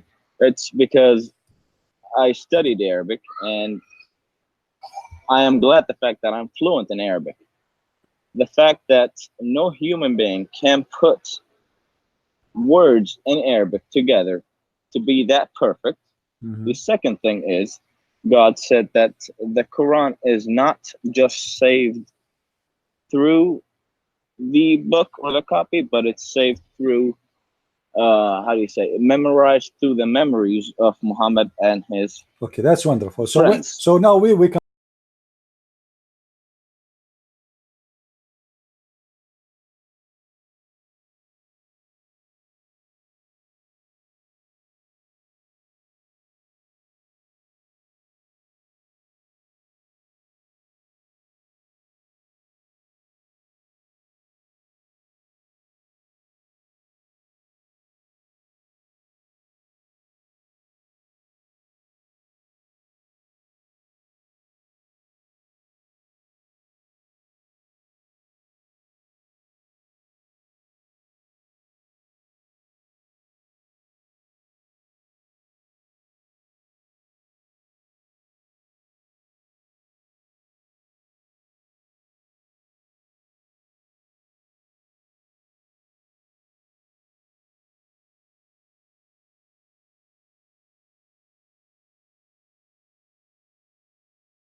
He told them, you are all of you a bunch of ignorant. This is not my words. This is the Prophet saying that. And he showed them the story. Okay, I'm just gonna, if you don't mind, I'm just gonna keep reading this. No problem. So as you see, Aziz, because there's no, I don't want to offend you. Anything on the TV, I don't believe, and that is due to something that happened to me when I was a little child. I don't believe in TV. I agree with you. Something happened, and Aziz, I saw it in my eyes, and then I saw it on the TV, and it was a lie. So okay, go ahead. I'm not asking you to go by the TV. I just mentioned this guy, the dean of the Azhar University. This is not a guy who own a Pepsi Cola store. This is a professional, religious man, respected, hired by the government, approved by government, to present the country in the case of religion. So this is the highest authority of Islam. This is not you and anyone. This is a person who spent his life. He's a scholar, and he have many books, and he made a fatwa, and the fatwa is not from him. He is just quoting what your Prophet said. This is a hadith narrated by Aisha. Is Aisha a woman coming from the TV? No. So, okay, but the thing is, as I kept reading, I'm sorry to interrupt, it's saying that this is not true, and the reason why, see, they list here is قال القاضي عياض ابن إكمال المعلم بفوائد مسلم كتاب الرضاعة باب رضاعة الكبير قوله في الحديث أرضعيه يذهب ما في نفس أبي حذيفة وفي الطريق الآخر تحرمي عليه قد حملها أزواج النبي صلى الله عليه وسلم على الخصوص كما تقدم دليل الكتاب بقوله, and this is an ayah, this is from the Quran, حولين كاملين لمن أراد أن يتم الرضاعة. So basically 2 years of breastfeeding to the little child. And then it says with بدليل آخر قوله لا إرضاع بعد فطام وقوله إنما الرضاعة من المجاعة. So you only breastfeed. Yeah, but my friend, this is, you see, those people, they are mixing. You are reading just an article. That's not true, because this is about a child. This case is not about breastfeeding. Here, breastfeeding is not for milk. There's no milk here. This woman, she's an old woman, Aziz. Women, they have milk only when they give birth. Do you agree? Yes. Okay. So the woman here is an old woman. She is not a young woman. She don't have a baby. She's not giving birth. So how is going to suck her breast, and there's no milk anyway? Well, like I said, see, I don't agree with that. And here is they're agreeing that which you told me is incorrect, because God said لا رضاعة بعد الفطام. No رضاعة بعد الفطام for children. This is have nothing to do with children. Those are adult. This is the verse of adult breastfeeding, not for children. That different topic. You see, when the Muslim make articles, it's very funny. Nobody is using his logic, and you are a person who likes logic, right? So the topic they are talking about is nothing to do with our topic. Here is not about breastfeeding for milk. Here is about a man sucking the nipples of a woman. She don't have milk. You see, Aisha, she never had babies, correct? Yeah. Okay. Can I suckle from Aisha? I mean, what the point? She have no milk anyway. And Aisha, because she is the wife of the Prophet and nobody should do that with her, she was ordering her sister to do that. But her sister, she don't have babies. So what they are sucking just her boobs. So what these children have to do, you see, when they make an article, it's very funny. They defend in a very funny way. They don't have the intelligence of conversation, because that is a topic and this is a topic. This is about a woman. She have a problem, and there's a man. He's a growing man, and now he is in her house, and she is not giving birth. She don't have milk. And الرضاعة من المجاعة, it's for someone who want to eat, drink. But this guy, this is not the purpose. And when they say it's not true, well, this is a verse in the Quran. What is not true? That is, well, what you're saying is logic. Yeah, so they are mixing things up. You see. Okay, so here, I'm sorry, I pulled up another one which sounds convenient to me. So let's just read it and see if we agree on it. Okay. Basically, it says هل يجوز إرضاع الكبير غير المحرم, which is it okay to breastfeed somebody that is an adult who is not a family? So it says first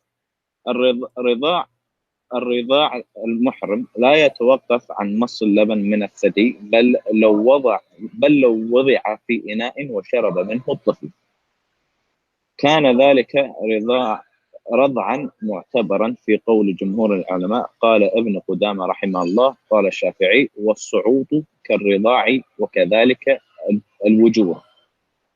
My friend, again, Aziz, you can take your time, but this is about children, have nothing to do with our topic. They are still talking about feeding a child milk. That is not the topic. This is a man. I understand. Yeah, I understand. they are mixing things up. There's no connection between this and this. You see, as I told you, you can read the whole article. You will see that the Muslims went so far trying to defend Islam by fabricating stories have nothing to do with the story. This woman, she is a woman, and it's not a child who is in her house. It's a man, a growing man, and this man do not need to drink milk, do he? But this one is saying that he can drink the milk if it was first of all, go Aziz, ahead. Rida'a is not a drinking. Rida'a is suckling. Rada'a, you can go to dictionary. من رضع I understand. رضع على الشيء رضع على الشيء, which means he hold it between his lips and he hold with it and he suck it. So rida'a cannot be by drinking from a cup of water. So but if you drink from a water from a milk of a woman and you are a child, according to Islam, this is considered equal to rida'a. But this is not the scenario we are talking about. The Prophet, he did not say to the women, give him some milk in a cup and let him drink it. He said to her, suckle him. And suckling is about you putting your lips around the nipple of a woman and suckling. And this woman, she don't have milk anyway. So this is have nothing to do with all the article written in front of you. Okay, but it says if it was milked into a dish. But my friend, this woman, she don't have milk anyway. And what that will do anyway? I mean, are we talking about a cow? No. This is a woman, she don't have a children. This is a woman, she is a growing, she don't have a baby, she don't have an infant to feed him milk. Women don't have always milk. And she is a growing old woman. So how she is going to feed? Don't you see that this woman, she was surprised? She said to him, how I'm going to suckle him and he's a growing man. She didn't say how I'm going to feed him some milk, how I'm going to suckle him, but yet he is a growing man. So still we are talking about suckling. We are not talking about drinking milk, and the women, she have no milk anyway. But because the Muslims trying to avoid this, and what we will do with the verses in the Quran, this is a verse.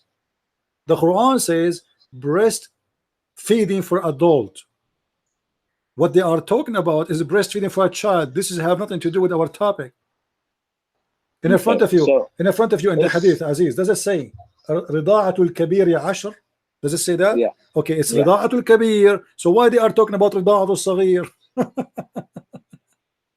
They have nothing to do with each other. Yeah. And here it also says لا يثبت التحريم برضاعة الكبير. See, here we go. قول جمهور الفقهاء. Thank you very إنما much. الرضاع المعتبر ما كان في الحولين. Thank you. So now it's still basically, and that will make it more problem. Now we have bigger problem. Do you know what the problem now? What is the problem? They just admitted that if a man suckle a woman breast, that will not make him forbidden from her to have sex with her or to marry her, correct? No, this is okay. So what the point? So what the point then? No,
there's a national.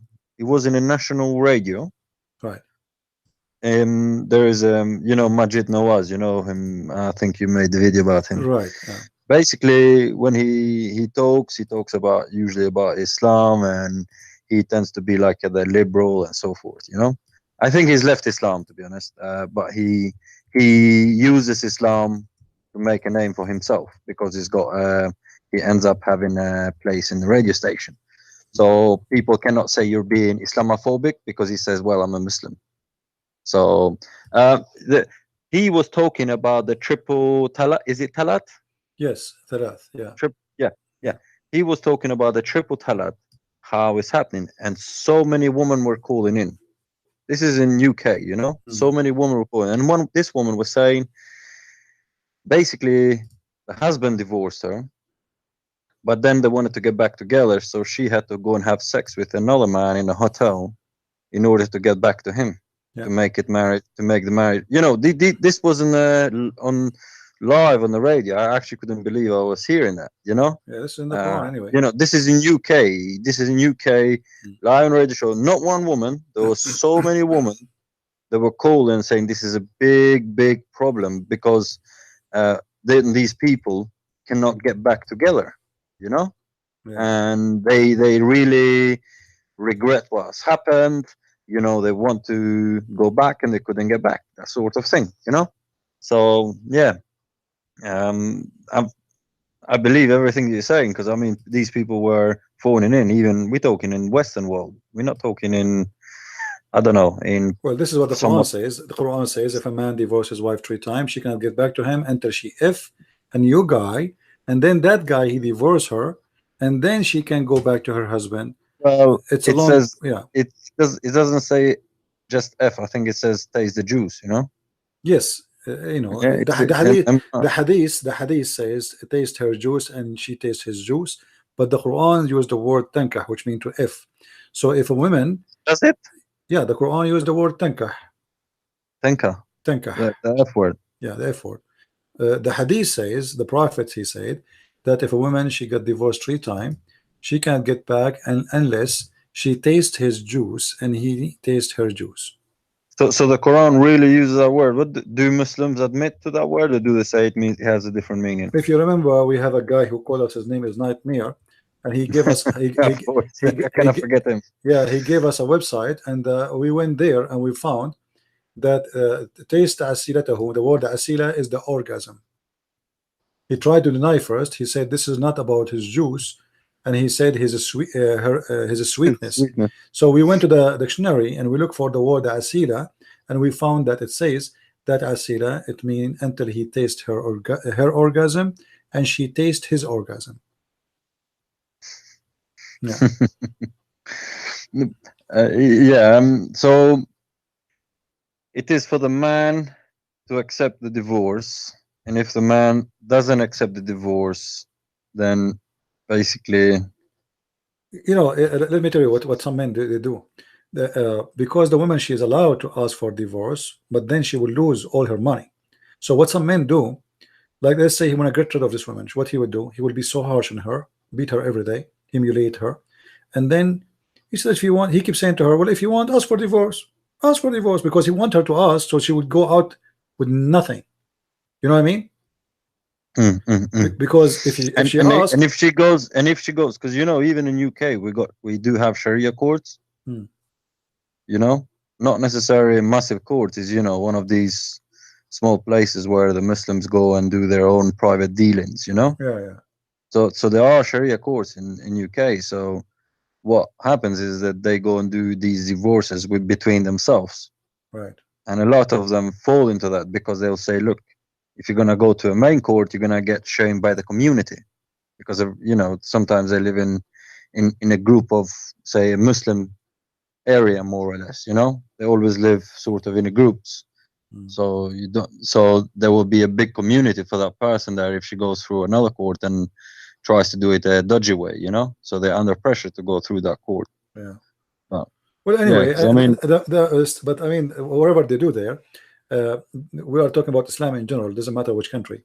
If a man he want to get rid of the woman, all what he need to do to make her go without anything he promised her, even to pay, even the gift he gave her, he just humiliate her, and then he give her the choice. If you want, just ask for divorce. He will not divorce her himself, because then if he divorce her without her request, he have to pay her. So this is, even the solution is not for the benefit of the woman, it's for the benefit of the man, because it's still, why okay, if she asks for a divorce, she have to lose everything. Why? You know, so this is not, was not done for the sake of the woman, it was done for the sake of the man. It is a solution for him to give her nothing. So she did marry him, she did live with him for many years. Let us say a woman, she marry a man for 20, 30 years, and now he start beating the hell of her because he want to make her ask for divorce, so he will pay her nothing, and the money he will save from her, he can go and get a brand new girl who is maybe 12 years old, or even 9, or even 6. You know, so this is not a solution for the woman, that the woman, she can ask for divorce, because it is not an equal right anyway. She don't get. So it is completely like an employment contract. You know, you have redundancies, right, where you have to pay the employer for the service that they've done. If you quit, so let's say, I don't know what you call it in US, but in UK we call it redundancies.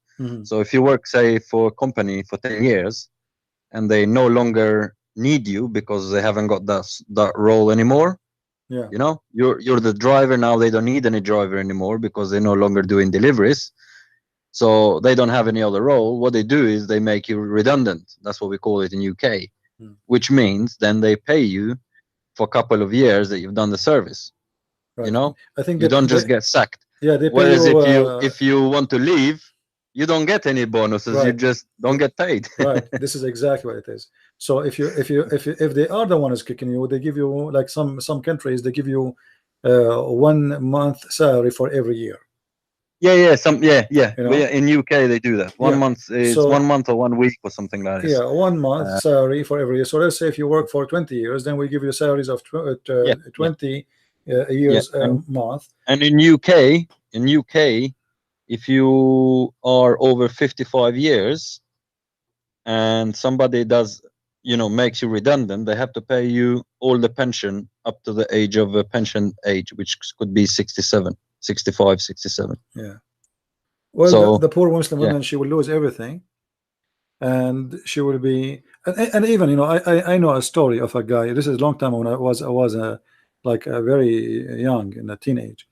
There's a guy, he's a Bedouin, and he did not show up to the school, etc. You know, we walked and talked together. We are, you know, he's in our classroom. So I told him, hey, Muhammad, what happened? Where you been, man? He said, man, it's a long story. My dad, he divorced my mother, you know, and his mother is an old woman now. He said we were looking for her for a place to live, to stay. And the dowry he paid her is not enough to buy a TV. So what happened? This woman, she did marry him, let us say 30 years ago. And let us say at that time he promised her $300, but at that time $300 can buy a big farm. If he divorced her, the contract, they write down that if I divorce you, you know, let's say, you know, like let's use the currency of Iraq.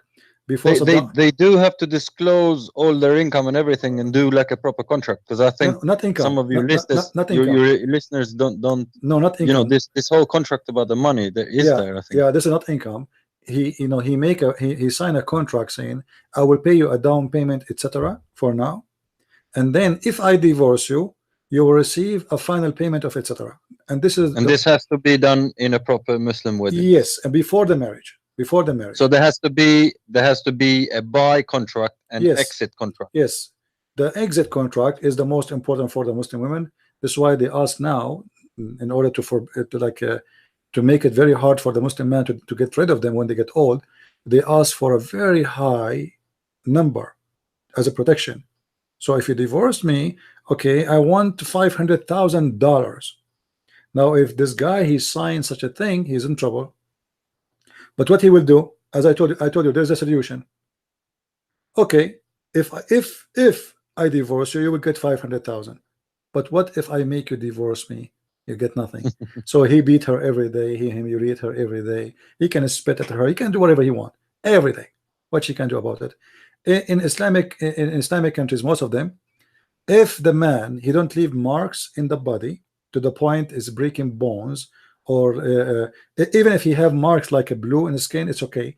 But if the marks is the kind will cause like a permanent damage, which is going to be for maybe many months, or he broke his bones, then she can ask for divorce and get her money. But if just normal beating, he's fine. The Quran says you can beat them. If he's spitting at her, beating her, slapping is enough. slapping her, little, even little slaps is enough. Right. They don't have to you don't have to break somebody to break your bones. You know, when somebody keeps slapping you, even that is enough, and you don't have to leave marks. You know, even these little slaps. Imagine you spit at her every day, from the morning at the night. I mean, well, she will leave. She will leave. She want to go. It's like it's going to be her life like hell. She will be like a dog in the house. You know, he can humiliate her, and he have full control. You see, in the Middle East and Islamic countries, if a woman she leave the door of the house without permission of the husband, he can call literally the police for her, and she will become wanted officially. The police will announce her name as a wanted criminal. So if the police found her in any airport, any train station, any bus, anywhere, she will be arrested immediately, and she will be taken for her husband.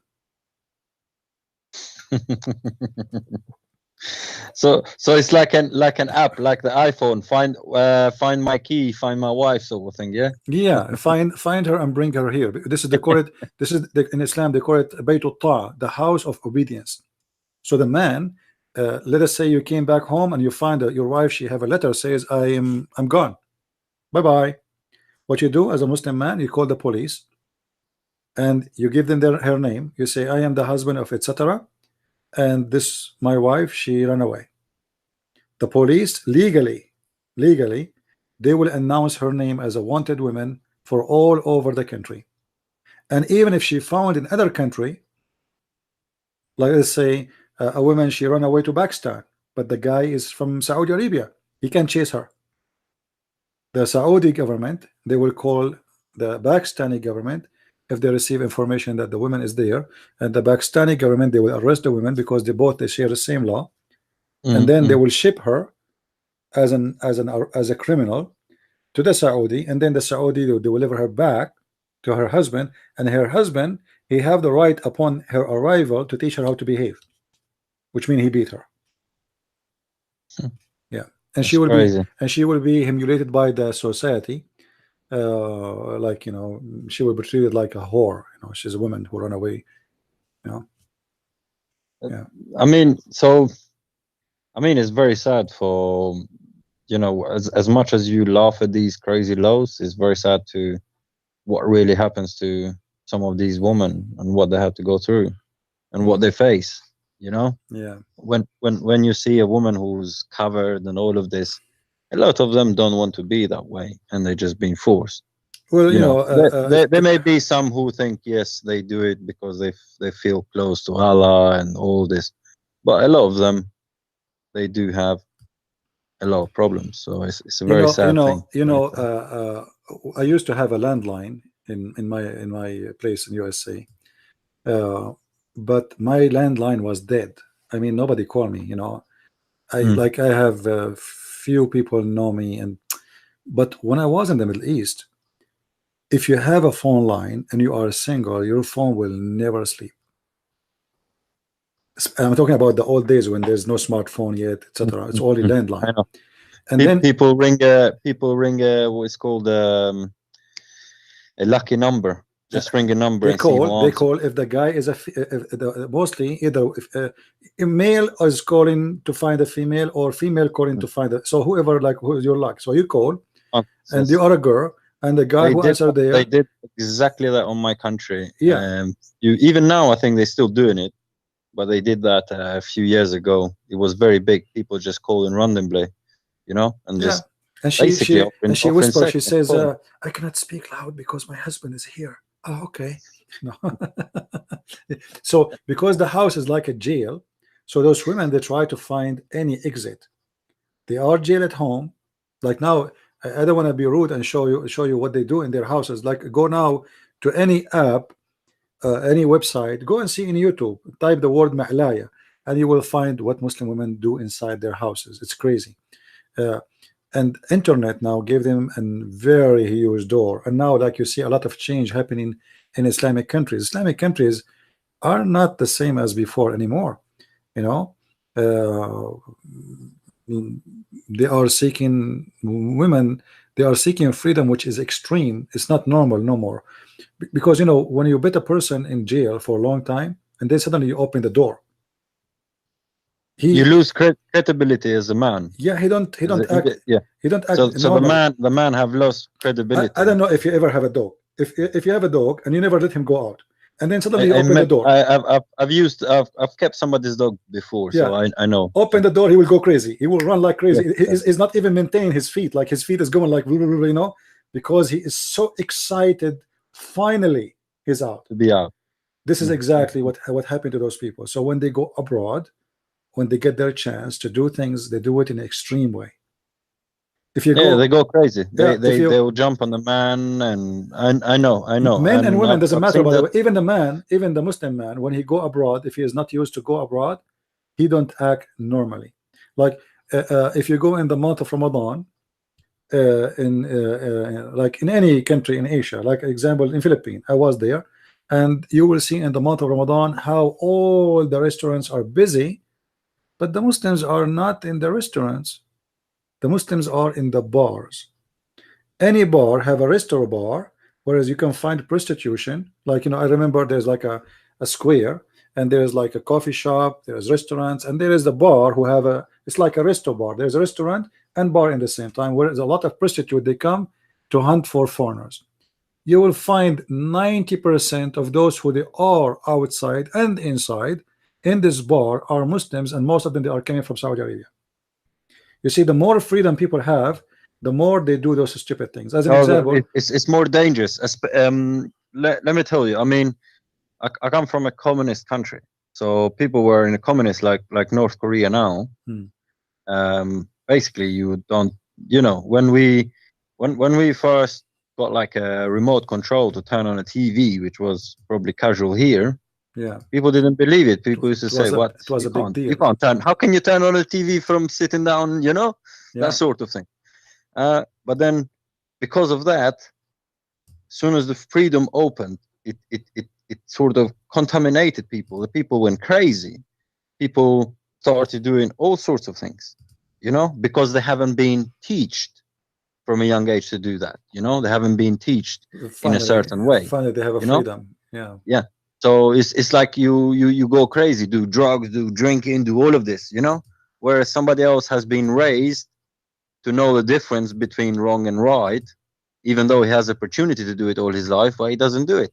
So I've experienced that sort of thing. So I've seen that sort of thing. I know what it is. So I fully understand what you're saying, because these women, especially a lot of them, if they been beaten or I mean, I've met women like that, you know, like Turkish. Sort of thing. It's very normal, by the way, to happen to everybody.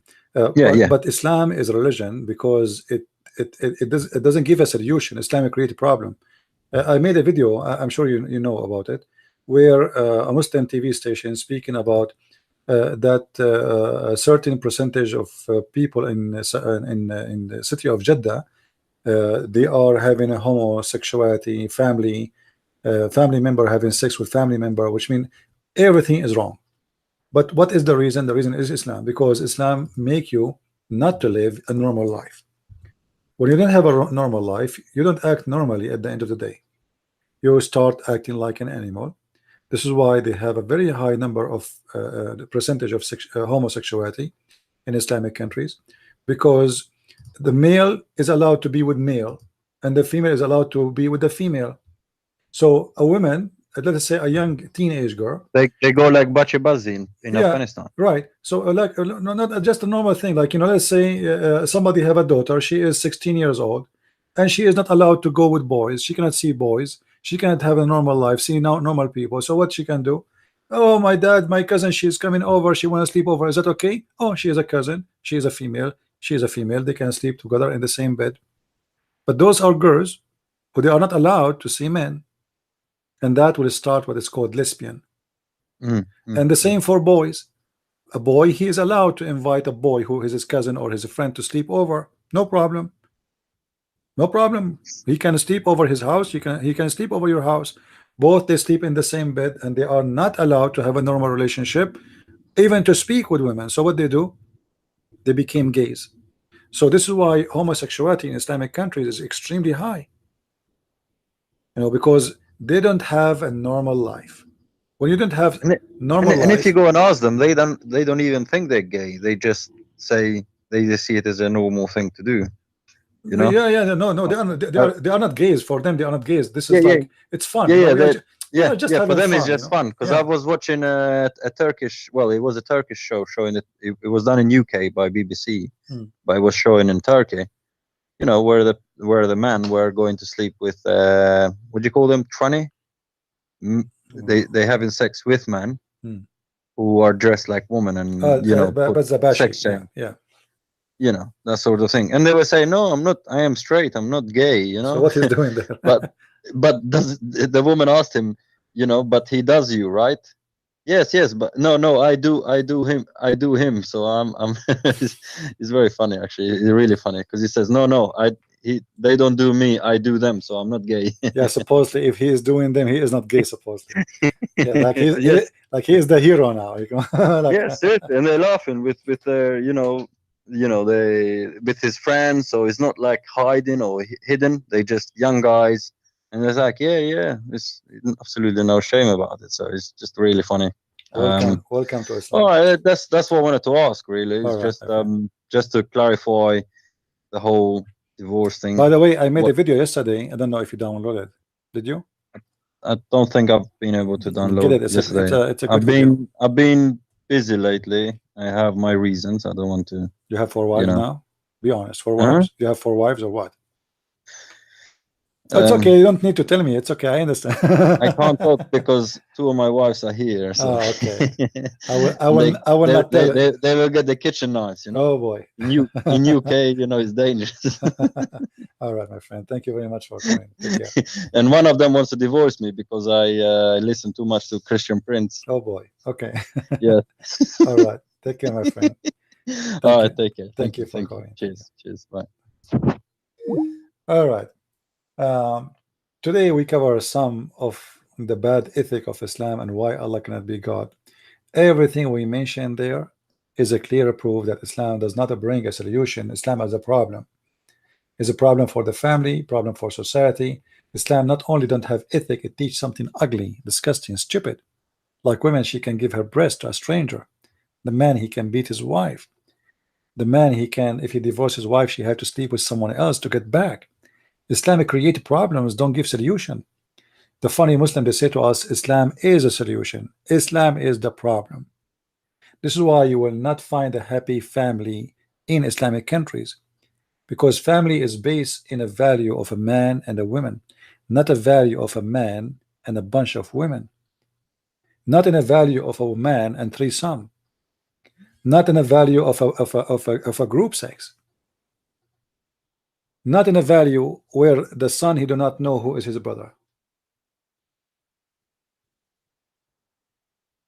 not in a house where the man is allowed to lie to his wife. As we heard the Muslims, when he called us, he said, yeah, you can lie to your wife, so what? And the wife, she can lie to the husband. The ethic is one of the biggest problems. And now we are just talking about general ethic in Islam. We did not talk about the ethic of Muhammad, which is very filthy. From forcing his son to give his wife to him, to having sex with the children like Aisha, and that affects Islamic society, because now Muslims, they have no limit of how young the girl she can be, yet she is a sexual target. So we cannot consider Islam as an ethical religion, regardless if it is a false or not. It's far from ethic. You see, for me, if you are a Hindu, you believe in the wrong belief. If you are a Buddha, you believe in the wrong belief, etc. But I cannot compare anyone to the madness of Muhammad.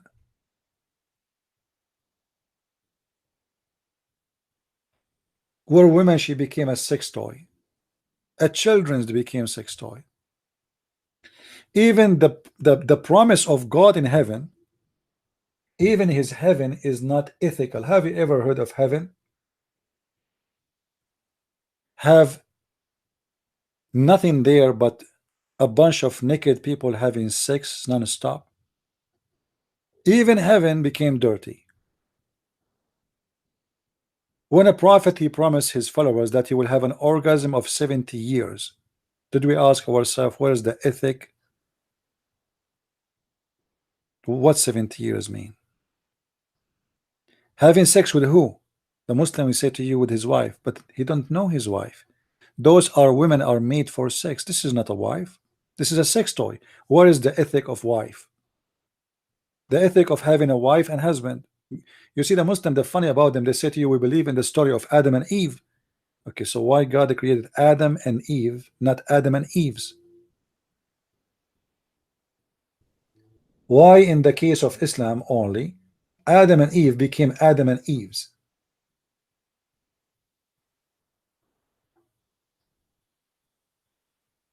And what one man need of 80,000 women and 80,000 little boys, and the Muslim, they say 80,000 little boys to serve us. What is the ethic of this God to force children for eternity to serve me? If it is really just servant, which is I don't believe, because the Quran says those boys will never bleed. Bleed from what? The Muslim, they will say to you, oh, bleed here is about they will not get drunk. They are my servant and they are boys and they get drunk. I thought they are servant. They would drink with me. Obviously, I'm sleeping with them. What is the ethic of forcing children to be my servant slaves forever, for eternity? So slavery in earth, slavery in heaven, and that is Islam.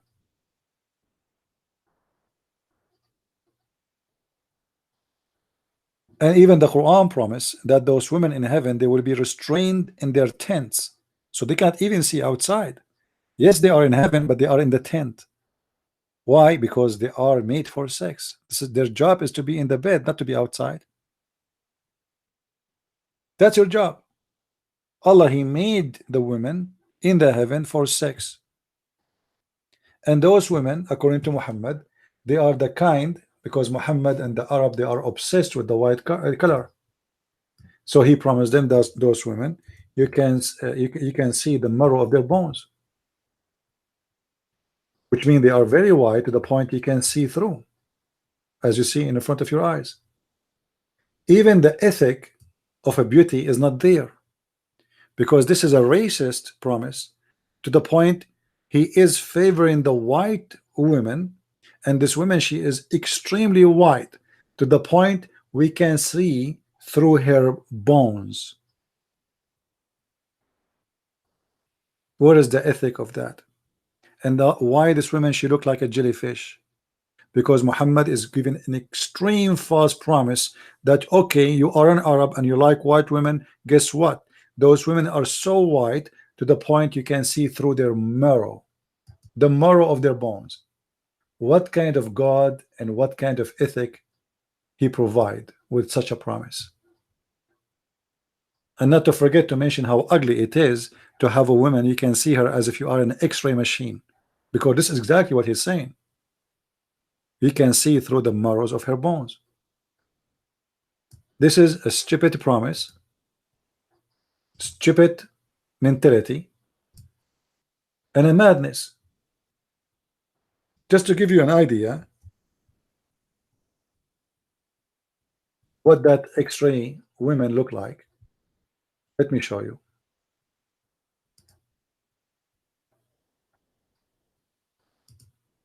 But please don't get excited by seeing the heavenly women of Allah, at least for the men. Look at this. This is what Allah promised us in the heaven. This is how he described those women. We are going to see through their bones. Imagine, this is God promise. This is the heavenly God. This is the Almighty God. This is a woman I'm going to sleep with, and this is supposedly the most beautiful women. I can see through the marrows of her bones. And as you see, Muslims, we are not making things up. This is what your prophet said. Every one of you will have 2 wives of the Huri and the rest from different. By the way, there's many numbers because the Muslims have many ranks. Because some people, they might say, you said 80,000, somebody says 72, somebody said 70. Muslims, they have ranks, which mean depend in how good you are. If you are a person who joined Al-Qaeda, you get more. If you are a person never killed any Christian or Jew, you do get less. So this is the lowest one. And those women, they are going to be those wives, the Huris, will be so beautiful, pure, and transparent that the marrow of the bones of their legs will be seen through the bones and the flesh. So when we show you this picture here, we are not making fun. This is exactly how it looked like. This is how your prophet, what he promised you.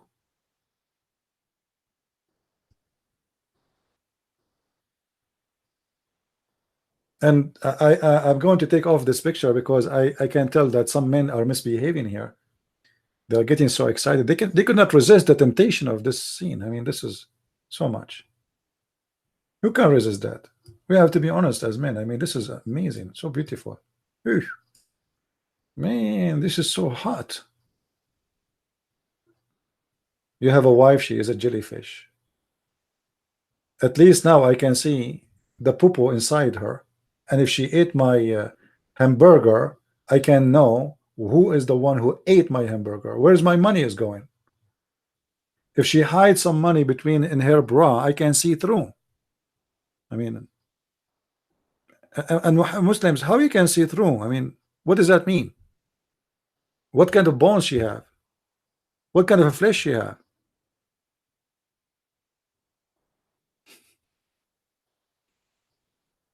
I mean, this guy is madly obsessed with the, I don't know what to say. Anyway, guys, if you notice here with me, this woman, I don't know if you can see what I see. This woman, she is wearing high heels. All right, but look what happened here.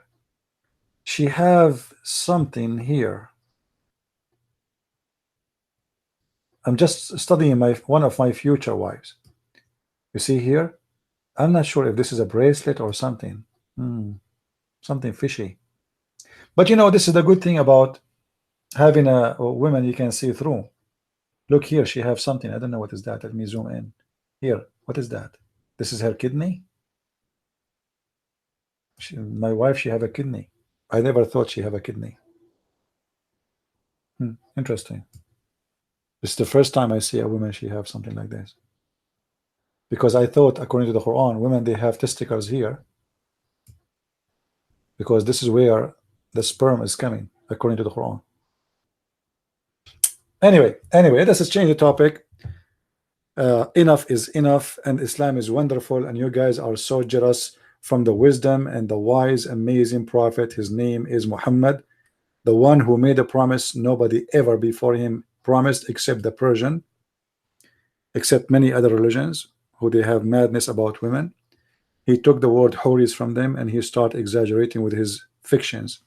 Fictions is good. All of us will like fictions. Why not? You know. And I hope the Muslims will make a video for us or movies about those women who they are see-through. And then we watch the movie and then we say, we don't see any women in the movie. They say, what? We don't see any women in the movie. They see only men. They will say to you, are you stupid or what? Don't you know that you see through? Because we see through, we could not see them. Alhamdulillah. Now we got it. All right. Well, thank you guys for being here. May the Lord bless you all. We have enough for today. I will try to open tomorrow, but I don't promise. But we will be mostly around 4:30. Don't forget, please, guys, to watch the video I made yesterday and download it. It's very important. Share the video with your friends. It doesn't have many views. Sometime I'm doing like very early broadcast, like even 2 a.m. in the morning. All right. So like I finish what I do, I'm working in my books, etc. And then I say, okay, let me make a video to answer some Abdul. So watch the video previously is gone. Always check before to see if there is something new and share it with your friends. So thank you very much for being here. May the Lord bless you all, and until we see you again, as always, let us remember one thing, that here we are challenging the cult of Islam. We are not just debating, because Muslims don't debate really. We challenge them, and always Muslims, they fail. Muslims are copy-paste. Nobody even understand what he is saying. They accuse you with what they have. They accuse you of lying, but they are the one who teach lies. They accuse you of hate, but their book, all of it is about hate. They accuse you of violence, but their prophet is the most aggressive killer, criminal. They accuse you of fornication, but their prophet is the biggest fornicator. They accuse you of being pedophile, but their prophet is a pedophile. They accuse you of slavery, but their prophet is the one who owns slaves, bought slaves, captured slaves. Everything they accuse you with, they are the first to have it. And mostly you don't even know what they are talking about, which means you don't have what they are saying you have. So they try to throw at you what they have in order to blind you, and you will not be able to see what they have, or not. They will not give you a chance to ask them about the madness of the religion. So a Muslim guy, he'll call you, he says, do you know what the American did? Do you know the white man, he used to own black slaves? Your prophet owned black slaves. And who said to you that the white man was right by doing that? But we have a prophet of God who claimed to be he is from God, and he owned a slave. He is, I can name for you many of them. The most famous one is Bilal. Muhammad, he died, and Bilal is still a slave. Muhammad never freed him. This religion is the kind where, in order not to answer you, I will ask you. This is their strategy. I will ask you before you finish your question, or let us say before you finish your answering my question, I will ask you second question, so you will not have time to ask me. This is how Muslims try to avoid Islam being exposed, but it doesn't work with us. This is why we invite you all to invite your friends always. Join us and be part of this conversation, and feel free anytime you'd like to call me. Everybody is welcome. Usually when we start our program, we welcome Muslims first, but if there is no Muslims, then Christians are welcome to call, or even from other belief. Thank you for being here. May the Lord bless you. Christ is Lord. Islam is false. Amen to that. And see you soon again. Bye-bye.